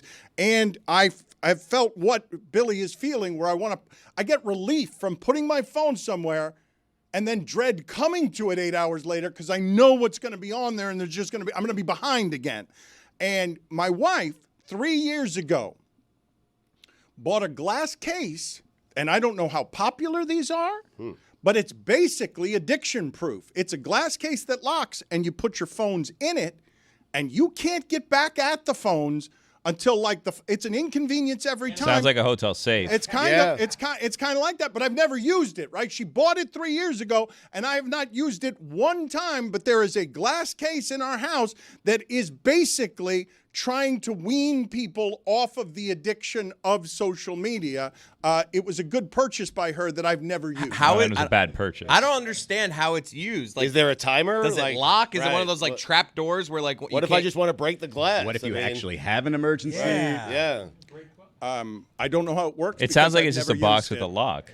I've never used it. I can't answer Use it any tonight. follow-up questions. I don't have any more information other than what I'm giving you, which is basically that Billy did the same thing I didn't do for 8 hours that my wife wanted me to do and wanted me to do daily or nightly as a way of just keeping information out of your head when you're trying to do things like sleep. It's more the people than the information I want to keep away from me. Like, I just don't want to talk to people when I'm, like, on vacation. So I put it in the safe. Also, glass, not good, because then you can see, like, if you have a notification or whatever, and then it's really, like, more of a torture device. It's a time lockbox. That's what you got you, yes. Really? Yeah. Hold on a second. Give me some more information on what it is I'm getting that there. does. Yes. Billy, you have proven over time to be antisocial. You have rooted for home confinement. No, You I'm don't not want- antisocial. Billy? I'm Billy? pro-social with people I want to speak to. Okay, but you don't want to speak to anybody, which would then No. make you antisocial. There's people I want to speak to. Well, you said you wanted home confinement. You longed for home confinement as a way of living. I like my home. What do you want me to do? And not interacting with people who are in your home, like you, or not letting people into your home to interact with them. You like to be in your home with your family and don't want anyone else in there. Oh, if that makes me a bad guy, I don't know what to It tell you. doesn't make you a bad guy. It just makes you an antisocial guy. It does I'm not make social you with the people that I want to be social with. Billy, you've told me that you don't interact with your neighbors. I do. Nana and Pepe, 90 and 87. Little head nod. I talk to them as, I try to get in all my conversations now because you never know when it might be the last, unfortunately. I have other neighbors, but I like Nana and Pepe. The other ones wet my dog with their hose. We don't need to get into it. It's a whole thing. And I think the other one, if we're going to be honest, and probably not for air, I think the other one is throwing tree trimmings into my backyard. But that's not something that can be proven yet. And when I tried to set up a camera, I didn't have my drill because I lent it to my dad. So that neighbor got off easy that day because we were about to have a camera situation set up and ready to go to catch them red-handed. Now, what I do with the footage when I catch them throwing the tree clippings into my yard, I haven't figured out yet. But I'm positive that it is happening. I do not have those trees. There's no way they're falling into my yard in that area. I think that they saw a vulnerable spot in my yard, and they realized that they could throw tree trimmings there, and I've let it go on for yay long, but no longer. And I've had to tell my wife, you're not to talk to that neighbor, because I know that will be the end of the tree trimmings going into my yard, but it will also be the end to whatever relationship I have with that neighbor, which is not good to begin with. So you place your phone in the box, and you could set the timer to 30 minutes or 30 days. Imagine setting the timer to 30 days. And it's not just for your phone. It's anything that you could possibly be addicted to. I would never put my gummies in there. I would never put the weed in there. I can't have access to them for 30 days. That's ridiculous. It improves focus and productivity, reduces procrastination, and better time management. Dan, you should try it. You know what I was looking for recently? Waste of money. You know what I was looking for recently? You know how, I don't know if your wife has gone through this phase yet, Dan, but like my wife has told me, and a lot of people tell me, like, oh, you shouldn't sleep with your phone next to you. It's, all of the radiation and the things that are coming out of that phone. You should get away from that and do this and that or whatever. I was looking for like anti-radiation bags that I can just put my phone in so that I could have it there. The problem with the anti-radiation bag, and by the way, if you're listening to this and you create it, this is like I'm mailing a video of this to myself, and I'm not opening the envelope, and that's just proof that I invented this, and you can't steal the idea from me. That's how copyrights work. So if this anti-radiation bag happens, the thing that I've found is the bags that they sell, it blocks the signal, so it makes your phone useless. So it's kind of like, well, I don't want it to be useless. I need my phone in case of an emergency. I just don't want the radiation coming off of my phone. So I need to I'm getting back in the lab to figure out how I can block the radiation but keep the signal coming so that I don't get the radiation right next to my head, but I get the signal. Because I was thinking, do you guys remember when Sun Passes first came out? When Sun Passes first came out, that they were like the size of a brick. They used to come in like these little metallic like Ziploc bags that would block out if you weren't going through a toll, or I guess if you're intending to go through a toll and not paying, or you just had a car full of Sun Passes, the little metallic baggie would prevent the laser from getting through and charging the Sun Pass system. So I was hoping one of those would exist for radiation. I've got a couple of different questions. Put this on. I've got answers. At Le Batard Show. I don't think you have answers. At Le Batard Show, please put on the poll, Juju. Do you sleep with your phone by your head? Yes or no? Charging is an important question too. That could start fires now if your cable is slightly frayed, which happens with every cable. They make those cables to break, if we're going to be honest. He has the answers. I also wanted to ask the question, the Sun Pass, is that national? Because I assumed Sun Passes were called Sun Passes because it was a Florida thing. Are they called?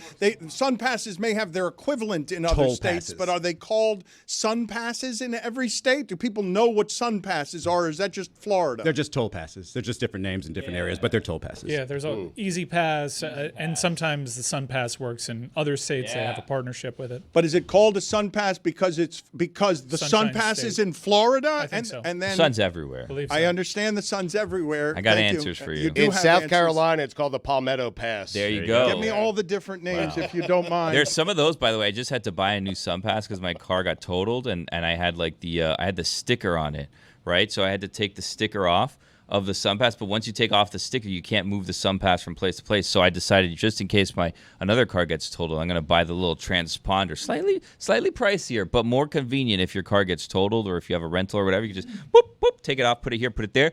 And those transponders that are not the stickers, they work in various states. There's a little map that shows you all the states they work in. I checked Idaho. They don't have toll roads. Yeah. Really? Wow. Wow. Sun Pass Mini works in Florida, Georgia, Kansas, North Carolina, Oklahoma, and Texas. The Sun Pass Pro, which is portable, works in Easy Pass states. There's a partnership between them. Delaware, Indiana, Illinois, Kentucky, Maine, Maryland, Massachusetts, Minnesota, New Hampshire, New Jersey, New York, Ohio, Pennsylvania, Rhode Island, Virginia, and West Virginia. And Idaho, where you don't need one at all. Are we sure that Stugotz's information is right, that Idaho doesn't have tolls? It's right, yeah. In Kansas, they call it the K-tag. I like that. The K-tag? Yeah. You gotta be. It's a little Nice. tricky with the one you can move around because it's got the suction cups on the glass. So if your glass isn't totally clean, sometimes it'll fall off. It's tricky. K-Tag, Toll Tag, Easy Tag, Express Toll, TX Tag for Texas, Pike Pass also. Ooh, I like that, a Pike Pass. Idaho does not have toll roads according to DMV. Thank you. Can you please find out the reason for that? Put it on the poll at Le Batard Show. Idaho. Did you know that Idaho did not have tolls? Stugotz nailed it. It's Idaho. Thank you. That's all the information we need on that. I was confused by recent information I got where Mike Ryan is texting me that Stan is in town. And all of a sudden I start reaching out to Stan Van Gundy saying, hey, do you want to go to lunch? And then I realized that Mike was just saying the Stanley Cup is in town. And Chris Cody was informing me. Stan must have been confused. Yes, he was confused. I was confused. That wouldn't be my top topic on the board. Stan is in town. I thought was Stan Van Gundy is here, and it is not. It's that the Stanley Cup trophy has arrived in South Florida, and we were wondering how it flew. Because the Stanley Cup needs to have its own seat in first class, does it not? If you're not going to put it Its own plane. if you're not going to put it next to the pilot as the co-pilot, then it has to fly first class. But it would appear Like out of the box, like the cup in the chair, buckled in. Can't have it as a co-pilot. Need those two pilots talking after the rehearsal. Can't No, risk it. I disagree. I will say that no, and this is sensitive at the moment given what's happened in India, but I would say if the Stanley Cup is on your plane, I'm feeling pretty safe that plane is going to Only if it's on 11A. That's You got to true. put the cup on 11A. It'll be 11A. safe. Also, two white old pilots. That's what I like. Right. Pilots hate that show, right? Cagey Like vets, yeah. every plane now, like everyone's like kind of looking and like, does it seem like they're friendly with each other? What do you think's going on there? Feel so safe when it's two white guys. Woo!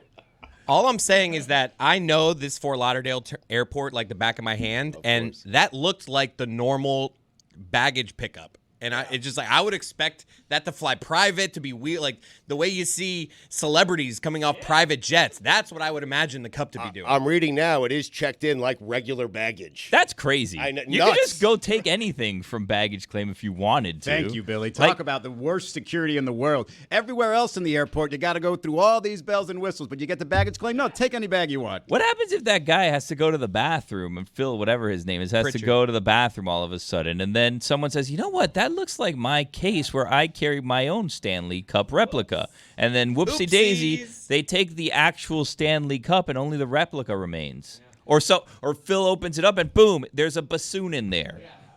Put it on the poll, please, at Le Batard Show. If the Stanley Cup were in a trunk at baggage claim, would you be tempted to steal it? Whoops. If no one was You can't watching? label it properly, right? I've seen enough heist movies that I know when you are moving precious cargo, the real one that's valuable is in like a satchel, right? And the replica that they want you like the old bait and switch. the decoy is the one that travels in like the case. The Stanley Cup honestly is probably being moved around in a JanSport, if we're going to be honest.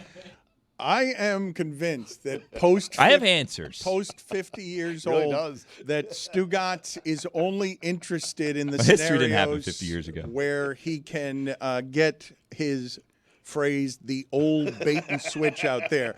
OL apostrophe. That and the switcheroo are all he's going got for. it in, yeah. Izzy mentioned 11A, Stugotz, as a seat. Do you have any idea what he's referencing there? Because this is a fairly amazing story. When they mention seat 11A, do you know what they're talking about? No idea. Okay, this is the second time this has now happened with a seat that is 11A.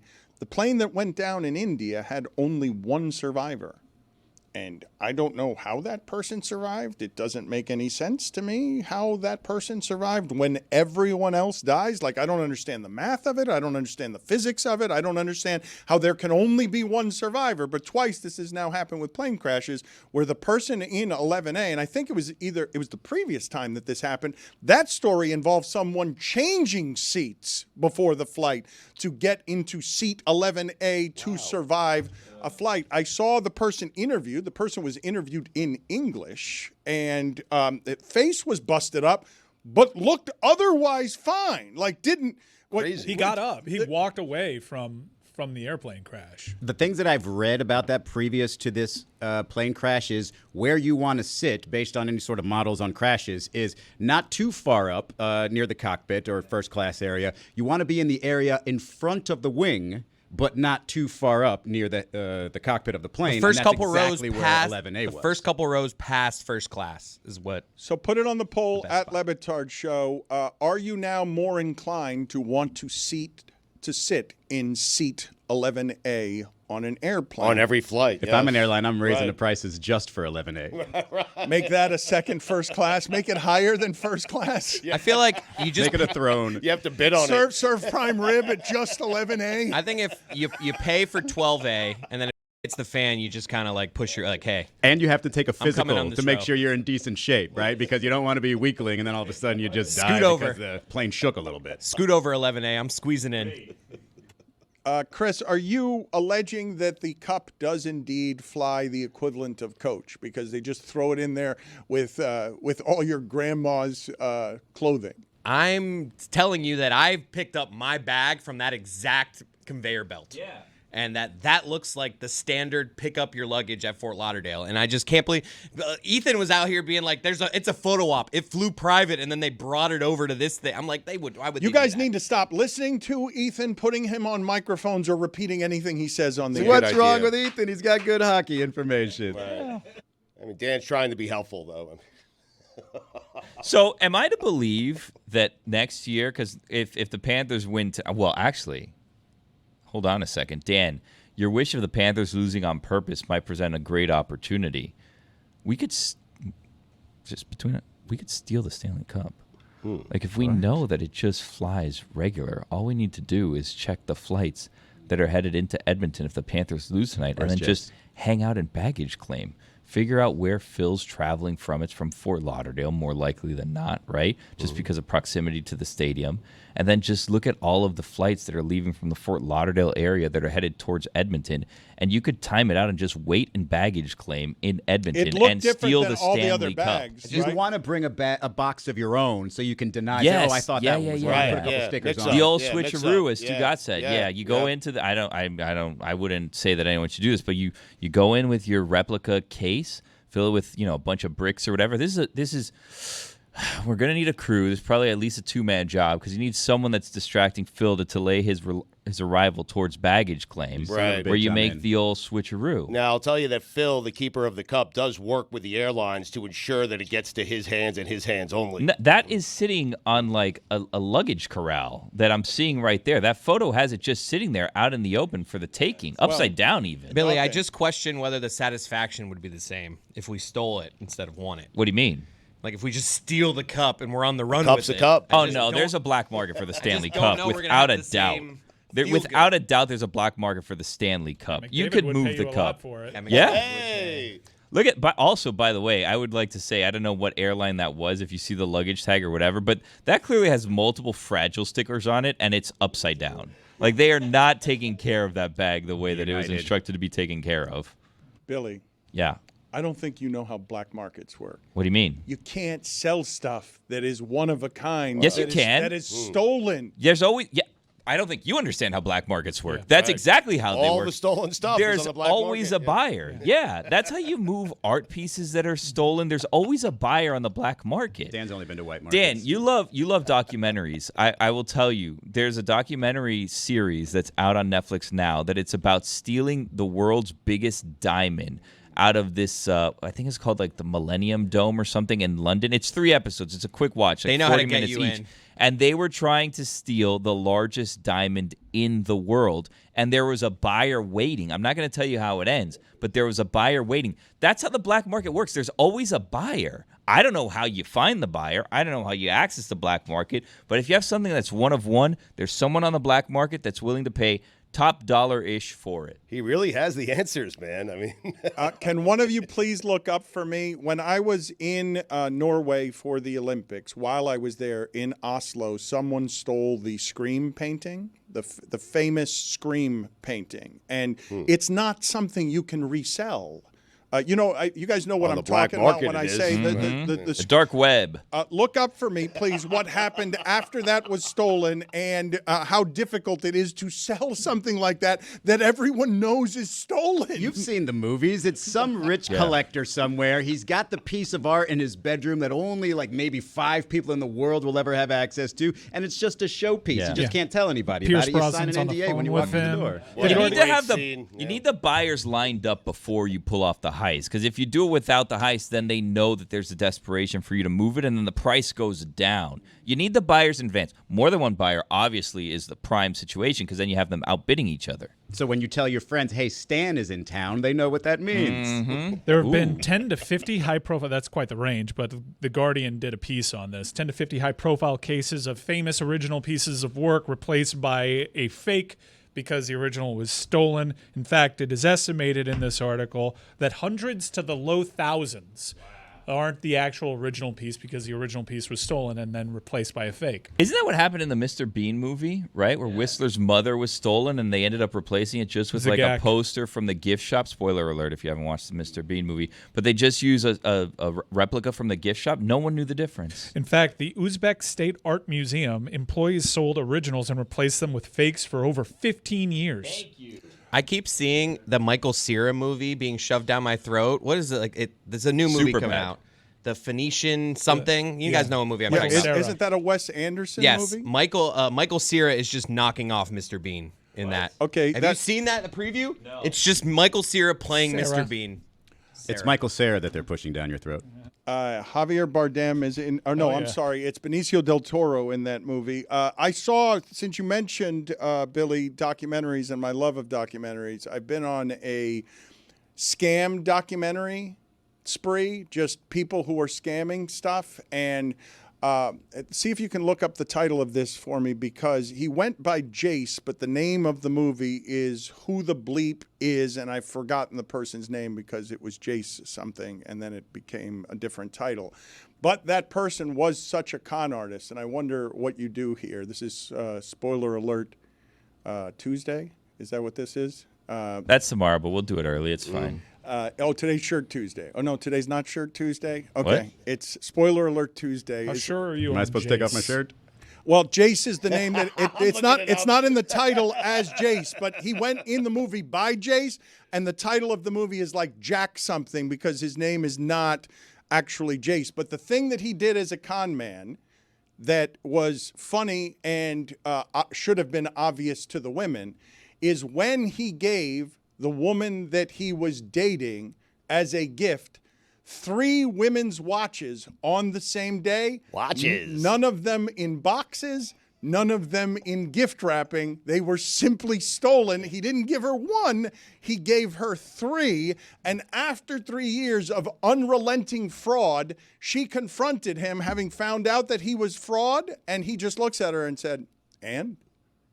Like, just a sociopath. Yeah. Just like, and she couldn't do anything. Like, her life was ruined, and he's just standing in the kitchen. He's like, Checkmated her. Yep, Yeah. everything's fake, and I don't care because I'm shameless. Like, yep, those 3 watches I gave you were clearly stolen because I didn't even put them in boxes, and I just gave you 3 watches at once. Bad got me. news. It's a thought that counts. Bad news. The who the bleep is Jack Jace prompt that I think you gave me, not coming up. Yeah. Again, Jace is not in the title. Yes, I sure? know, but you Right. said Jack is potentially in the title. You didn't give me the title. You gave me a guy, Jace. So who the bleep? I did Jack Jace. Nothing so far. All right, I'll find it. You guys can entertain I like your yourself. chances. No, Well, yeah. go ahead. Hold on, and- TV Just show. need a little bit more information. Who's in it? Right. It's a documentary. It's not a movie. It's Okay. a documentary that is a 3-episode, or it's a 2-episode documentary So about docu-series. fraud. Okay. It's important. I mean, Is it? Yes. Yeah, When you're when we're searching, tyour yeah. to give you an answer for Do you something know what- that's on the tip of your so mind, maybe and you're out it's here getting who. frustrated. All right. So What's it on?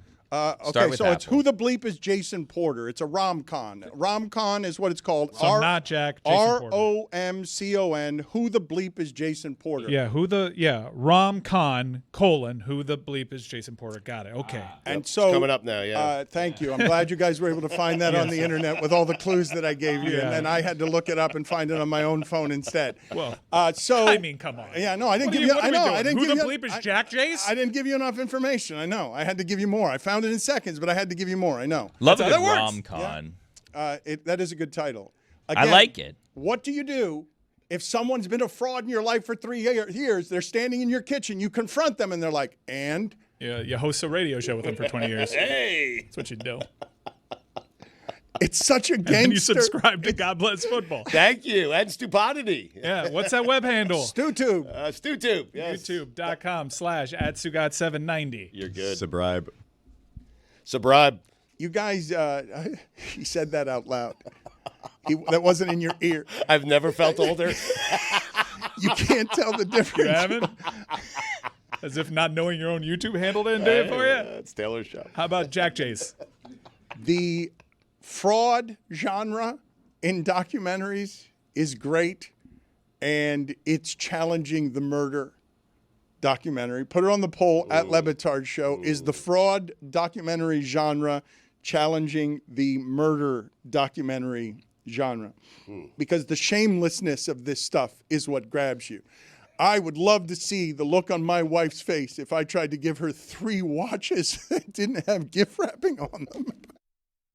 Before we get to Neesmith's dunk on Chet Holmgren, the league's #1 rim protector in terms of making people inefficient if they're trying to go up on him. Chet Holmgren was pretty terrible last night and hasn't been the factor in this series that I thought he was going to be. But Jalen Williams is doing something after a season of talking about Steph, LeBron, and who's the next face of the league. Jalen Williams did something last night that now has ESPN comparing him to Scottie Pippen all over the place. It's an unusual story, right? He was 5'6" as a freshman in high school. He was a fringe first rounder. As recently as 2020, Stugotz, he was scoring 8 points a game at Santa Clara. He was the 230th recruit. Jokic is the standard in that league for nobody knows anything. He's in the second round and he's dominant. But Jalen Williams, this was not expected of him. Certainly not expected. Even making the All-Star game this year, I don't think people had like comparisons to Scottie Pippen in mind. I will say, like, what he does works really well for this team. First of all, he's a really solid two-way player, so he's a good defender. And this is a team they love to drive, right? They either want the pretty new age NBA. It's either drives or threes. Jalen Williams does a great job of driving, gets his shoulder past the guy. Very much learned from Shea on that little shove off, and he's got great finishing left or right hand around the rim. Yesterday, he absolutely had it going, especially with those finishes. And then, he had the one little Michael Jordan turnaround and was really feeling himself there. But it was a great game by a very good player. Well, I wouldn't put him in the Scottie Pippen realm at any point in his career. But I understand how we have to do this in the content game, but he's 24 years old, okay? And again, I'll say 40-point game in the playoffs. Hakeem didn't do it. Bird didn't do it. Malone didn't do it. It's an impressive game, and impressive for this reason, more so. More so than just, 40-point game. Go ahead and look up for me all the times he's taken more shots this season than Shai Gilgeous-Alexander, because everything's running through him, and he's the one getting the free throws. He's the one playing downhill. He's the one, when the game gets close and everything's being decided with 2 points in the fourth quarter, the difference between the two teams, he's the one hitting the three. That game last night was not won by Shai Gilgeous-Alexander.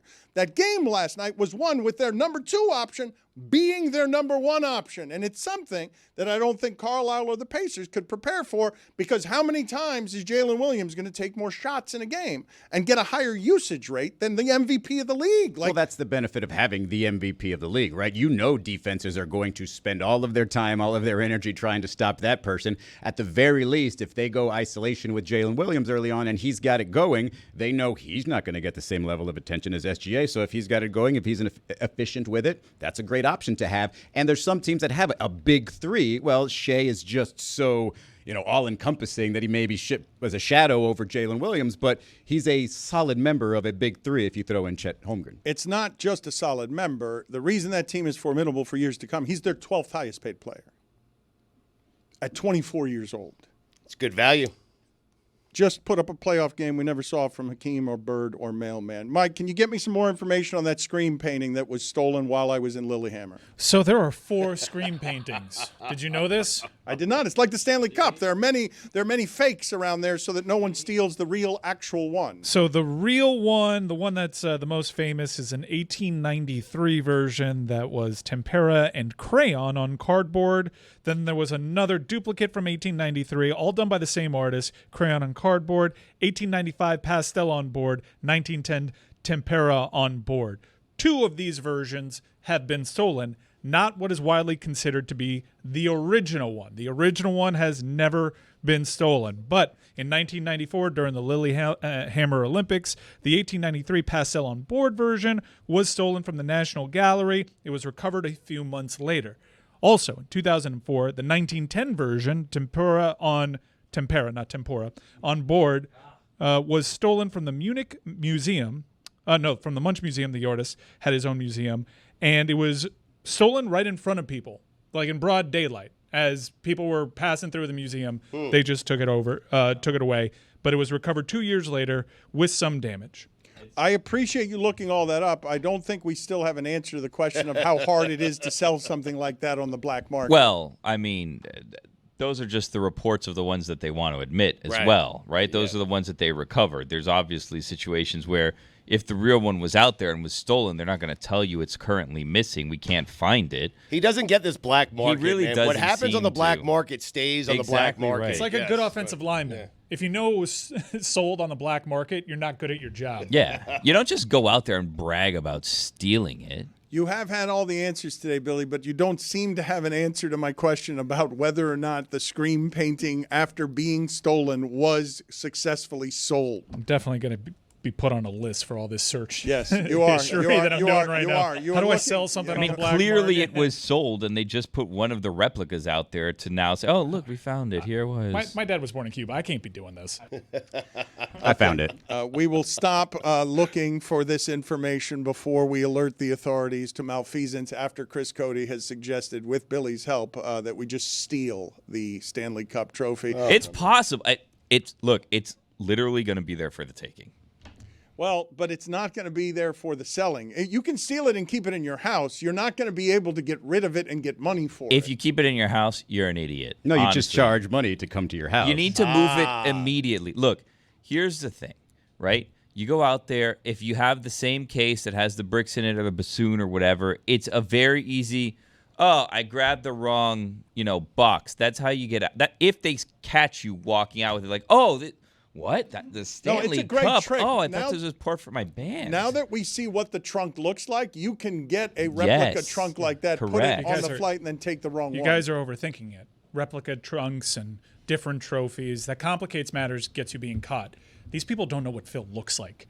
Maybe they Google him. All you need is a white-haired wig and some white gloves. But you're not pretending to be Phil. You're just taking the you're thing. Phil. And say, they that give cup's it right mine? over Right, to you. yeah. perfect crime. Well, The okay, white gloves are important. They're Mike's right. expecting Yes. Phil. Hold on a second now, because I don't want to give anyone ideas, and I would recommend you do not take any of these steps. But, like, what are you thinking with Phil if you're then assuming Phil's identity? Is this like a bathroom chloroform situation?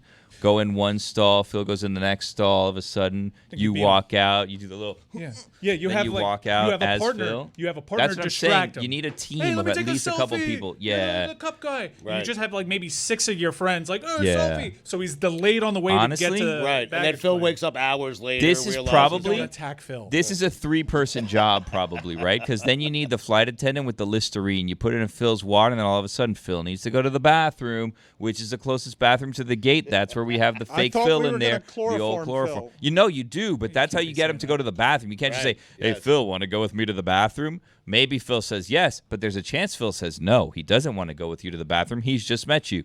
That's why you have the flight attendant with, the Visine. You put it in the drink. The old what is it? You've got him wedding drinking crash. Wedding Listerine crash. and He just shows you go to the bathroom. No, just once you a quick drop in there. Yep, That's you what I'm gotta saying. go. I said on the front end, don't do any of this. Don't do any of this. Like I Alexi said on the Lawless, front we are end. all children of immigrants. Don't do any of this. But this seems at least like a 3-person job. I don't think that on this particular day, where the Panthers are this close to repeating as champions, we should be talking about crimes, felonies, theft, chloroforming Phil. You brought it up with the rom-coms. Right. Yeah. I didn't bring it up. You have rom-coms and Jace, whatever his name was. I did. Jack Chase. I did not bring any of that up. I was adding to the story. You and Chris suggested stealing the trophy. Chris No, asked. I said do not. I very clearly on the Front record end, said, I heard it. do not Yeah. do any of these things, but it could. This is Reali- like OJ. If I did it, this is how I would do it. Reali That's what I'm saying. is pleading with us to be more positive around here, and this is negative talk on No. the It'd day be a of great the heist, Stanley, imagine. the I'm Stanley just Cup saying. championship. There's also 4 of them. They're going to miss one. Who cares? Hello, Tony. What's happening here? What happened? No, because you've had me outside for the last 2 hours. Yeah. Trying to do positivity, by the way, right? Which is what I want to do. And there is not a Florida Panthers fan in sight. So what are we going to do about Okay, that? wait till the American. He's pulling you out of the show chair. right here. Wow. Oh, Okay. this is completely happening right I have before to our go. eyes. I Yes, have to get out, leave. get out. I mean, you don't Get have out to. of Get the out of room. here. Get out All of the eyes on the cup. room. Dance out of the room. That was certainly not set up. That don't was need not that a negativity setup. in here. Okay. No. Here we are. Hello, everybody. Hi, Tony. Stu, my man. Hello, buddy. Oh, it's I so love this great. show. How about this chair, huh? How about this chair? So I'm here as your lead positivity correspondent to take you to places you know you want to go. The king of chaos, Oscar the Grouch over there, wants to bring us down. But now that I heard what you guys were talking about, I had the show on my headset for the Stealing last the cup. 3 Yeah. hours. So Yeah. stealing the cup. Yeah. And I also heard how many movie references you guys were making. I want to go around the popcorn. Hey. There we go. Thank you, Cody. I said this. Let's go around the popcorn. We're gonna play a game show today, ladies and gentlemen, and we've got around the horn popcorn music for you. Movie trivia. Wow. And now I've got Dan over in the shipping container, right? Yeah. Okay. And now I believe, gentlemen, you all have a whiteboard under your seat. Wow. Yeah. How about that? I planned ahead. I don't know if I can play this and do all the sounds, so you guys just play. Cody's out? Well, this is interesting because my first question was, how do you pronounce Michael Cera's name? Not playing that game. All right, moving on. What are you saying, Cera? That's how you say it. Not how I say it. Oh, my goodness. We're playing a game here, people. Let's get the mood up here. Some positivity. Good cut here. I like this. You This feel is that? good positive music. Yeah, you good, like this right Good here. public domain music. How did he get in here? Game shows. Love game shows. Who doesn't love game shows? Dan. I think there may be a game show in my future. Really? Are you breaking news Well, here? I'm not breaking news, but I'm trying to put You'd some be, positive words I've nominated you for. I've said you're the person at ESPN, or you were Thank the you. person at Thank you, ESPN, most likely to I'm be still- great at hosting a game show. Thank you very much. Our friend Dan Patrick had put me out for Jeopardy. That was a wonderful thing at one point in my life. Oh, okay. So, but we're playing around the popcorn here. This is movie trivia. I think I have a pretty good crew for this. Are you sure? I'm positive. Thank you very much, Israel. I almost said it. You guys had me thinking con movies. Con movies. I love a con movie.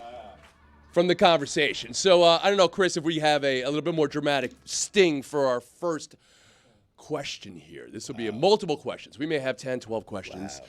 What I want to do is I want to end in debate. I want to end in a showdown between two contestants who have amassed the most points head-to-head, and you're going to make arguments for the movies that are based on the questions for the debate. Embrace debate. Derivative? No, I just invented it right now. Came out of thin air. So the show turns into First Take at some point. Well, no. We are not solitaire here. We're going to do this together. We're going to do this all together. So what I want to say is this first question is about a con movie that I love. It's going back a few years. And how we're going to do this first question is we're going to go around the popcorn. All right? We're going to go in order here. And I need everyone, thank you, dramatic sting, to name an actor who played a character in this film. You cannot name the person that was just named by the person before you. Dan, you're going to start us off. The movie is Ocean's 11. First round for a point. Name an actor who starred in Ocean's 11. We will add points as we go. So, Dan, write down the name of someone who played Ocean's 11 and show us on that whiteboard. You've got a big list. This is one of the most charactered movies of all time, honestly. Just Dan is doing this one. Just Dan is doing. Okay. Dan has taken George Clooney correct off the board. George Clooney is a correct answer. 1 point for Dan Le Batard. We're going to keep on going. I see Israel Gutierrez back row. Israel, the cast of Ocean's 11 may be one of the best casts of all time. Can I ask you a question? Yes. What if we have the same answers? You're done now. Right. George Clooney's off the board. Right. Okay. All right. Yeah. It's a big cast here. Brad, my man, Pitt is correct. Israel Gutierrez gets a point. Interesting. Mike Ryan Ruiz, you're up on Ocean's 11. Yeah. Scott Conn is the next I should get name? double points. No, I mean, really. I should get double points because it's a con movie. You don't get double points. There's not double points. Couple of cons. No. Couple of cons cutting it up. My man gets a point, though. Wow, I can't. Scott Conn's at home listening right now, and he knows he's there with Clooney and Penn. He's feeling pretty good about it. Billy Gill, what do we got? Bernie Mac. I love to see the name. Miss Bernie Mac. Absolutely miss Bernie Mac. There, that's a point. We're all rocking points now. I'm upset Chris Cody isn't playing now. We can say the name out loud for the audio audience, too, guys, while you show it on the board. Yes, if you don't mind doing that. I don't even understand the writing on a board. We can just say it. We don't You need have the to board. write it on the board. It's an audio medium. Stugotz, write it and say it. Julia Roberts. Yes. Correct. Sneaky We're one. moving now to the second round. 2 points now for your answer as some of these names become more challenging. Dan Le Batard up first. Andy Garcia. Andy Garcia, yes. Remember his character's name? Cubano. No, he is a Cubano, of course. I don't Terry remember Benedict. his name. Those are Terry Benedict's casinos. Nice Yes, job, very man. nice pull. Israel Gutierrez. Speak it to the mic, my friend. Let's do radio. Let's see. Well, I'm writing on a board, so I'm confused as to The what writing medium on the board thing's we're not me. on. I don't know why I thought that. I believe I have the correct fighter here. Lennox Lewis. Wow! I thought that is an incredible. Now that opens up a door. Wow. Lennox Lewis is correct for Israel Gutierrez. Thank you. That's 2 points now. If we're scoring at home. 2 points for Dan. 2 points. So 3 total. And it's not now. the franchise. It's just the first one. Just the first one. Just the first one. All right, Mike Ryan Ruiz. So Dan has 3. Izzy has 3. Correct. Okay. Correct. We're still cooking. One with Casey Affleck. Sure you did. Sure you did. Yes, Casey Affleck is a 2-point answer. Billy Gill. Bob Einstein. Bob Einstein. I don't remember He's Super Matt Dave Damon's in dad. that movie. Spoiler alert. Bob But Einstein. that might have been a sequel, Billy. Wait a second. Billy choose a sequel. Matt Damon was in I think it? it was 11. Bob Einstein. We're getting I a think it was ruling 11. here. There's gonna be And we somebody- believe now Billy Gill is out of the game. Incorrect. Get rid of Matt Damon. Hold on. Whoa, no. What happened, Matt Damon? Why'd you just say Matt Damon? No. I didn't say Matt Damon. Well, Billy said Matt Damon. I was out of He didn't character. Billy said Bob Einstein, Yeah, now he's somewhere. which is in Someone a blurted it out. sequel. How is Stugotz cheating at this game? Billy and definitely fouling said this the game name Matt Damon's Thank dad. you. That's what he Thank said. you. And Thank then you. Thank Stugotz you. said, "Oh, All Matt right, Damon Stu, was you're there?" up. you. Gill's Thank you. out. No points. Joe Pesci. Joe Pesci. Incorrect, Stu. Stu is out. So now How we're was he not in that movie? Okay, on to the third round. These are 3-point answers now. We're deeper into the cast, of course. Dan Le Batard, third round, Ocean's 11 cast. I am stuck because I cannot remember the name of of these actors. I'm stuck. Mm-hmm. I know their That's the faces. game. I'm trying to remember. You know their faces. That's good. Yes, that's good. not helpful. Yeah. It's not. I don't have a third. I'm out. All right, he's out. Israel Gutierrez for a 3-point answer. I get a half a point for this answer. Asian contortionist. No? That is not his name. Oh, dang it. He wants a half point. Keen Shabo is his name. You That's are a great incorrect. name. All right, Mike, you have a chance to rack up some points here. You can go round 3, round 4, round 5 if you know the cast of Ocean's 11. Mike Ryan Ruiz. I really screwed this up. Who the hell is the famous guy, the jowly old guy in Yes. the movie? I'm forgetting his name. He's a famous actor. and I Famous just actor. Got stuck. Yeah, I'm stuck He on was that the one, one too. who uttered those at Terry Benedict's casinos. Yes. I He tap once out. took a very sexy photo shoot with Muppets. His name is Elliot Gould. Elliot Gould. Yes. And But now he's off the board. Last chance for Mike Ryan Ruiz to get some points here. No, He just said he's I tapped out. He You tapped tapped out. out. So we're out. I thought we could go 3 rounds on the cast. We did not. Matt Damon's name was not said in the answering of this. He was I had taken it. You off. guys made me erase You it. didn't let him. And you just took off Elliot And I Gould. honestly thought, I took Elliot Gould up. I thought Israel gave an incredible hint. This con movie was based around a fight in Las Vegas, and he said Lennox Lewis. I don't know who he was fighting. I don't So remember. then he was fighting Vlad Klitschko. Oh. And calling the fight was Jim Lampley, Larry Stewart. there was a Manny lot Stewart, there. Larry Merchant, I should say. a lot there Wayne for Newton was in the audience. Of course he was. And that would have been answers there. All right, so But who won? Wait, just a No, tie? we're We have a ranking point points system. here. We have a point system Game's still here. going. Game's still going. That was just the first entry point into the cons. We're gonna let you win. Don't worry. Dan is at 3, Israel's at 3, and Mike Ryan Ruiz is at 3. Some work to do for Billy Gill and Stugotz. I feel like Stu should get 1 point for Matt Damon. Thank you. We're I going feel with like you that. should get a I half said a Matt point. Damon. Yeah. Split a point, one for each Without of them. rules, we have chaos, people, and Dan is chaos. I'm positivity here. we Positively make Chris speaking. play? Nope, it's good. We're good. Next, Matt Damon. next topic. Superbad. The movie Superbad. Wheelhouse, actually. This is a wheelhouse. Famed for many breaks of character, including Michael. How did we say it? Cera? Cera? Michael Cera's in that movie. But so is the character McLovin. Famously, McLovin showed an ID. The ID showed he was from a state. What state of the union is McLovin from? Write it down and tell us. You got 10 seconds to write it down. What state was McLovin from in Superbad? We all go at the same time on All this go one? at the same time. We got 5 more Cut to me. seconds. Let's see it. all Hawaii, Let's Connecticut. all silently turn around our board. Yes. Connecticut says Stugotz. That's incorrect. He doesn't want to even try to spell Connecticut. The so he Danettes. won't- I mean, I thought he was talking about McLovin. No. That's All bonus right. points. That's a point for everybody but Stugotz. Stu, you're trailing. Still the Hawaii lead. is the correct Hawaii is answer correct for those answer. of you who don't like the whiteboards because it's a bad idea. That's a great idea. I got to write. And there is McLovin from Hawaii, of course. I thought that was going to be 5 for 5. All right. We're moving along here. All right, Stu. Point break. Are we moving along, though? Because it's only 2 questions so We're gonna far. let you win, Dan. Point break for 1 point. I don't like being in this room. Point Break, another a movie that involves thieving and burgling and cons.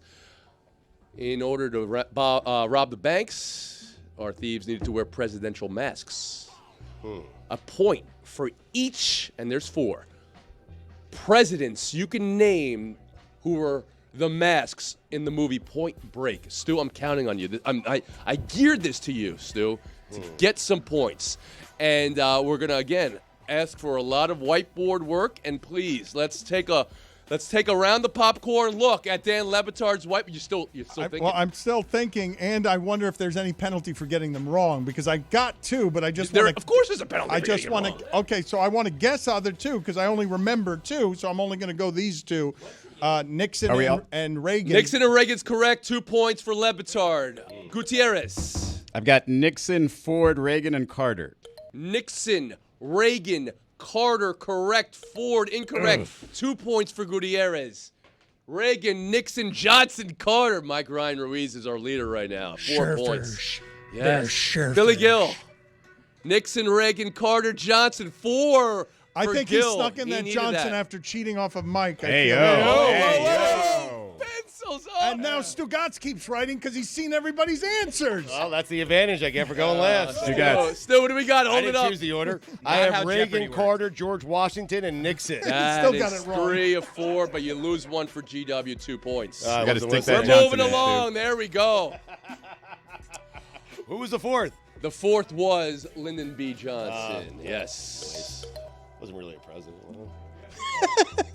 Highest grossing film based off an SNL sketch. Highest grossing film based off an SNL sketch. Box office? Box office. You guys are all box office in my mind. Highest grossing film based off an SNL sketch. It's an interesting question. A lot of big money makers, but some SNL actors made movies that are not based off of SNL sketches. While you may connect them, that happens to not be the case. Le Batard. I wanted to take Pat, but it's it's Night at the Roxbury. Night of the Roxbury is incorrect. Wow. Yeah, we're talking about actually making money, not box office poison. What do we do? Israel Gutierrez. So I have no idea if this is an SNL skit. Since Yeah, I haven't that's- seen yeah. SNL in forever. But is that on there? Good Burger is neither SNL That's all that. nor Yeah, that's all that. yeah. Now, famously, it's with Kenan Thompson, who's Okay. is the great of SNL. Well, then no points for me Correct. then. Mike Ryan Ruiz, the chance to extend his lead. I'm a little worried because I'm worried that the sequel might have earned more money, but I went with Wayne's World. Michael Ryan Ruiz is correct. My man. Wayne's Wait World. a minute. Billy Wayne's Gil. World made more than Wayne's Night World. at the Roxbury. At the box office. Yeah, the box office. Box office is was the probably question. a disappointment. Yeah. Why? Stugotz. I wrote down Wayne's World. Wayne's World it is. 3. A point for Mike. When Billy. did you write down Wayne's World? After Mike said it. Decided now I'm not going to let you win. I want it. We're moving along here. I want to have some time here for debate, so we're moving along with the questions part, direct questions. Dazed and confused. Wow. What concert were the main characters trying to get tickets to finish their senior year of high school? What band would be playing for the concert in Dazed and I'm Confused? ashamed to say that I did not see Dazed and Confused, so I'm totally guessing here. Mhm. What year was Dazed and Confused? Okay. I'm going to say Billy in the knows the answer. mid-1990s, I thought you guys said you 1990s. were It was let made me in the win. 90s, Just but it was guess, yeah, supposed yeah. to be based in the 70s. Dan Le Batard, what All right. band? Name a band, Dan. Well, I was Or gonna write it go down on the whiteboard. Red Hot Chili Peppers, but I'm going to go Rolling Stones. Rolling Stones, incorrect. Israel Gutierrez. I'm going with Black Sabbath Black on the whiteboard. Sabbath, incorrect. Michael Ryan Ruiz. I'm wrong. I went with Kiss. So. Kiss, incorrect. Wow. Billy Gill. I put Bad Bunny. Bad Bunny, incorrect. Led Zeppelin. Led Zeppelin, incorrect. Aerosmith. Man. Sports movies. So that's points off for everybody, but everyone got it wrong. So we're still moving along. Mike Ryan Ruiz in the lead. Israel and Dan Le Batard still with some heart left. Sports movies, famously. Tony's keeping score. A sport movie. Rocky. Yeah. Famously, wheelhouse also a sport movie would be Happy Gilmore. Yeah. I think we all know Carl Weathers Of course. as playing Apollo Creed in Chubbs. That's not your question. But Carl Weathers was a professional athlete. For 2 points. What sport and what American professional sports team did Carl Weathers play for? Sport and team. Sport and team. In real life, yes, because Carl Weathers exists. What if we in real gave you life. his number? Is that a bonus? That would be a bonus, too. Dan Le Batard is on the board. Football Raiders, 2 points for Le Batard. Israel Gutierrez. Can I give you a little inside information as to why we're all going to get this one right? I'm yes, please. Amin El Hassan recently wore a Carl Weathers Oakland Raiders jersey to the show. Number 49, bonus point.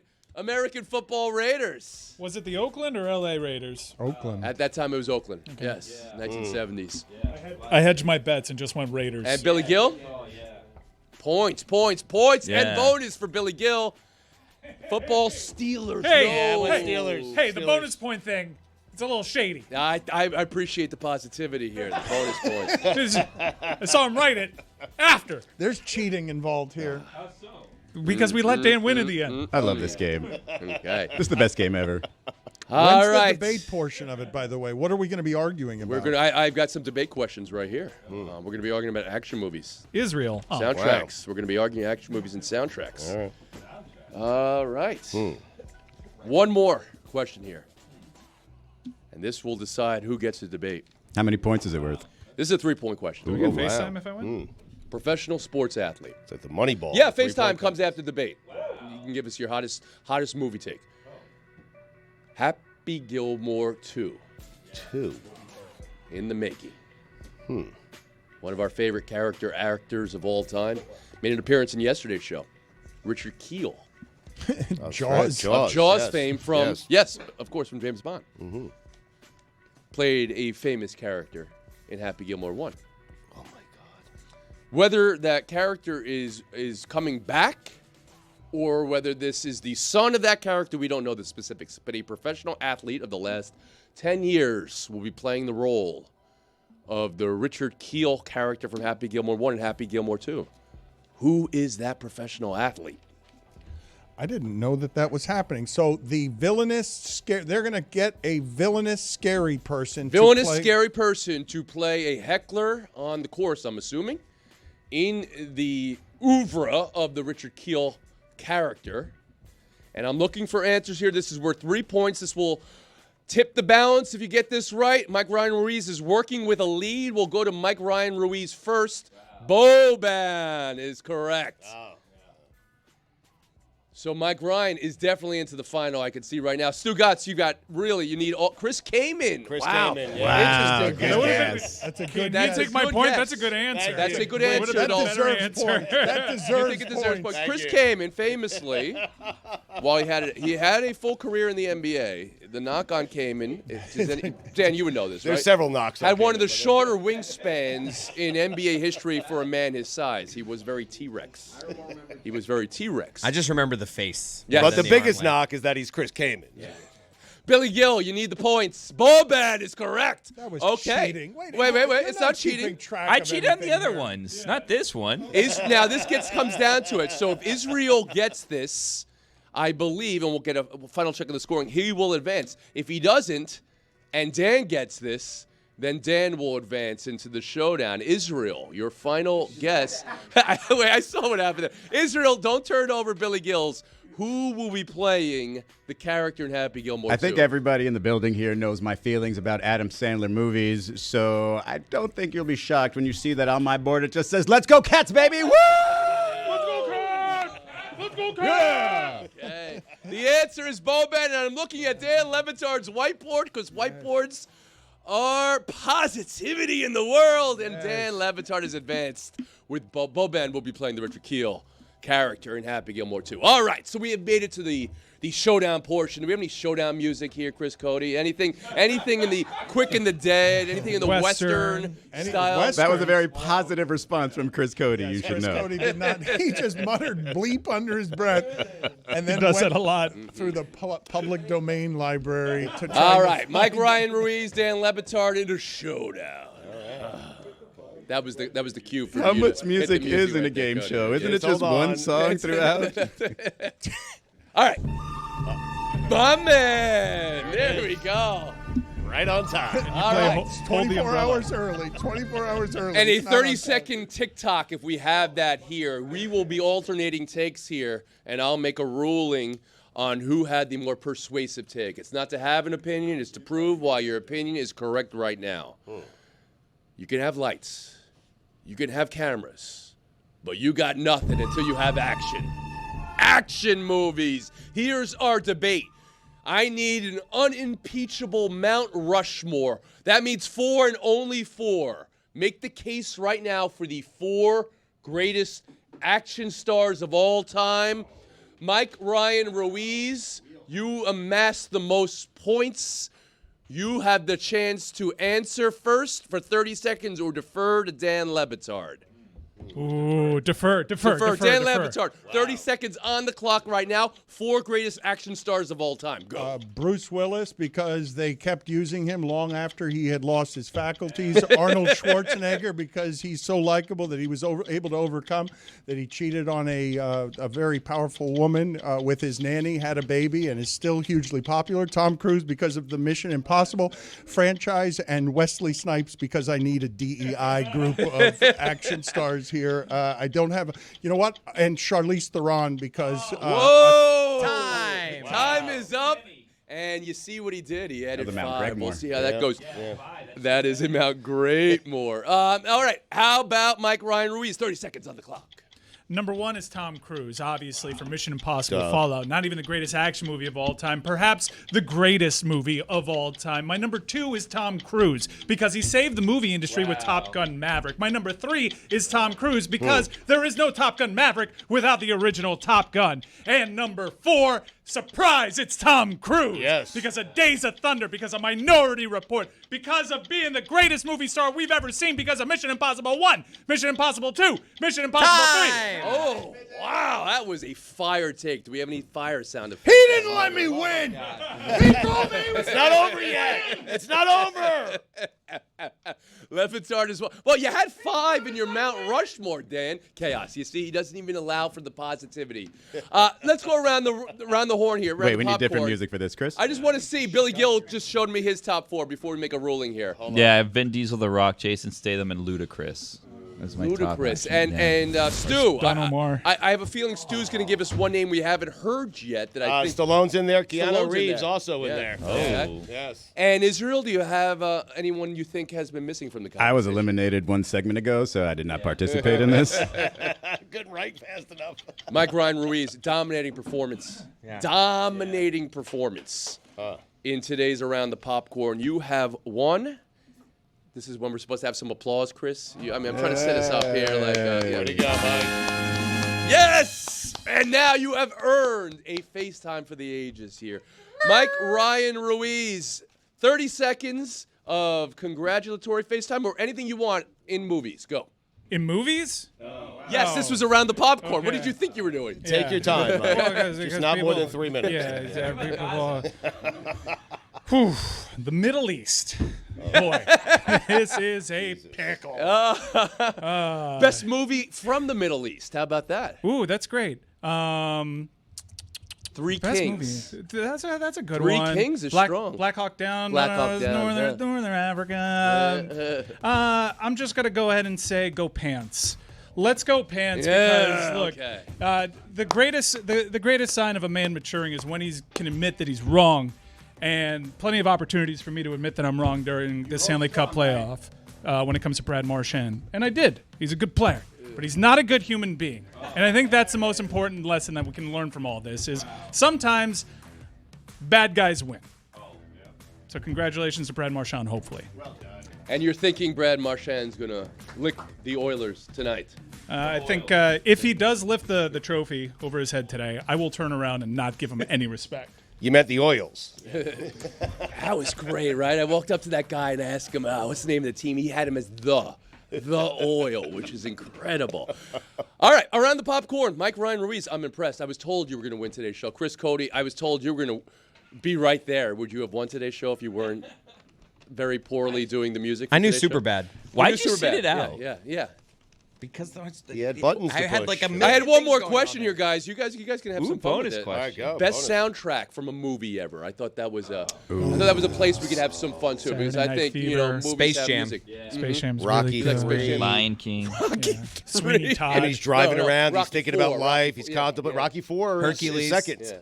Almost Famous Hercules, is a good soundtrack. Almost Famous Fast is an and Furious outstanding 5. soundtrack. Soundtrack. There is a St. Elmo's Fire. There is an answer to Great a one. question as well. What is the highest grossing or most sales from a soundtrack from a movie ever?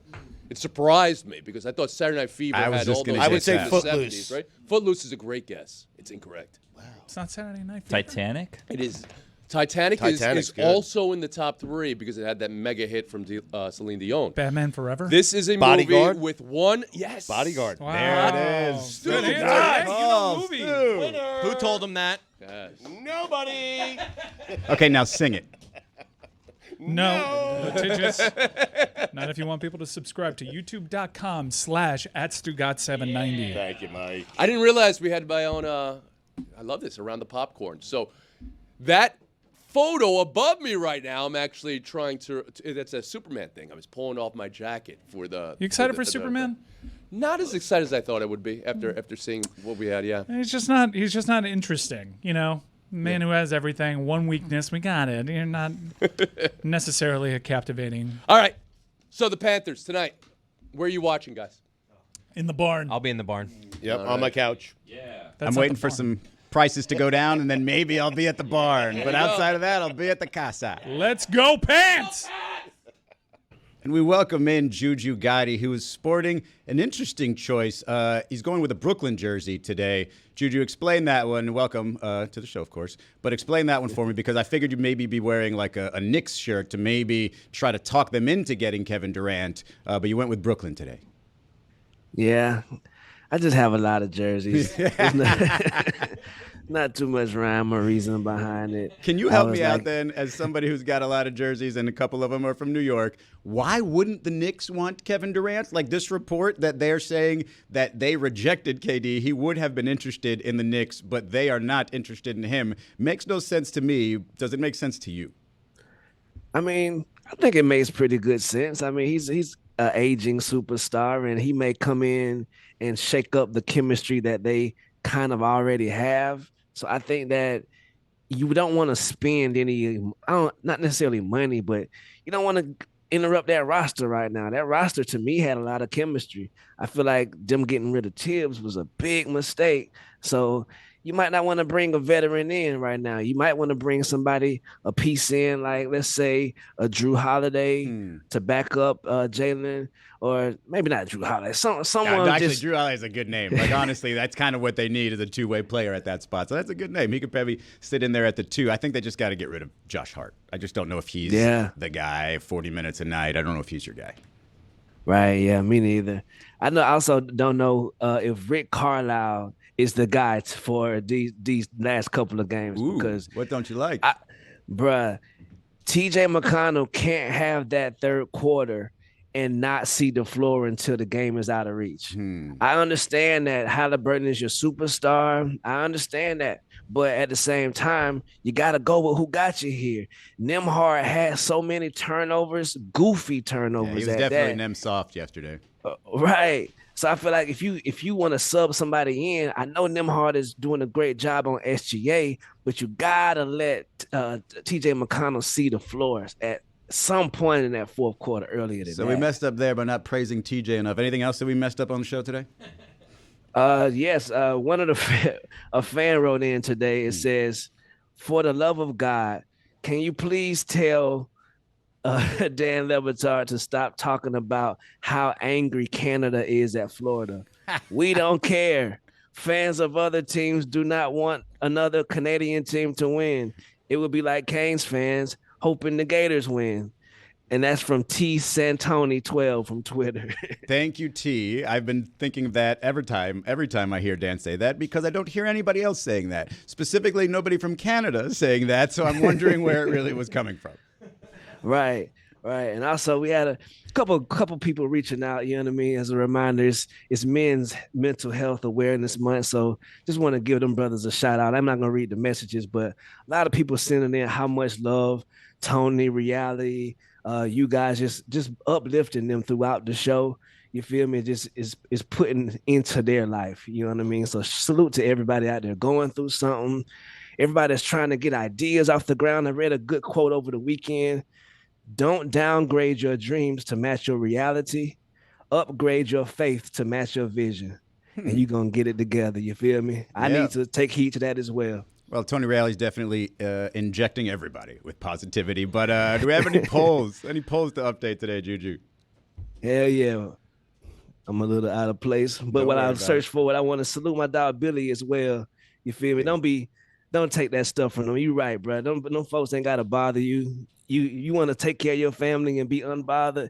Ain't nothing wrong with that, bro. You got two beautiful girls and a wife. That's a big, tall task already. So you're doing a great job and a great father, in my opinion. He also Happy has a dog Father's named Day. Izzy. I don't know if you knew that. TJ. One of his dogs is named Izzy. Yeah, I believe no, it's straight dope. after me.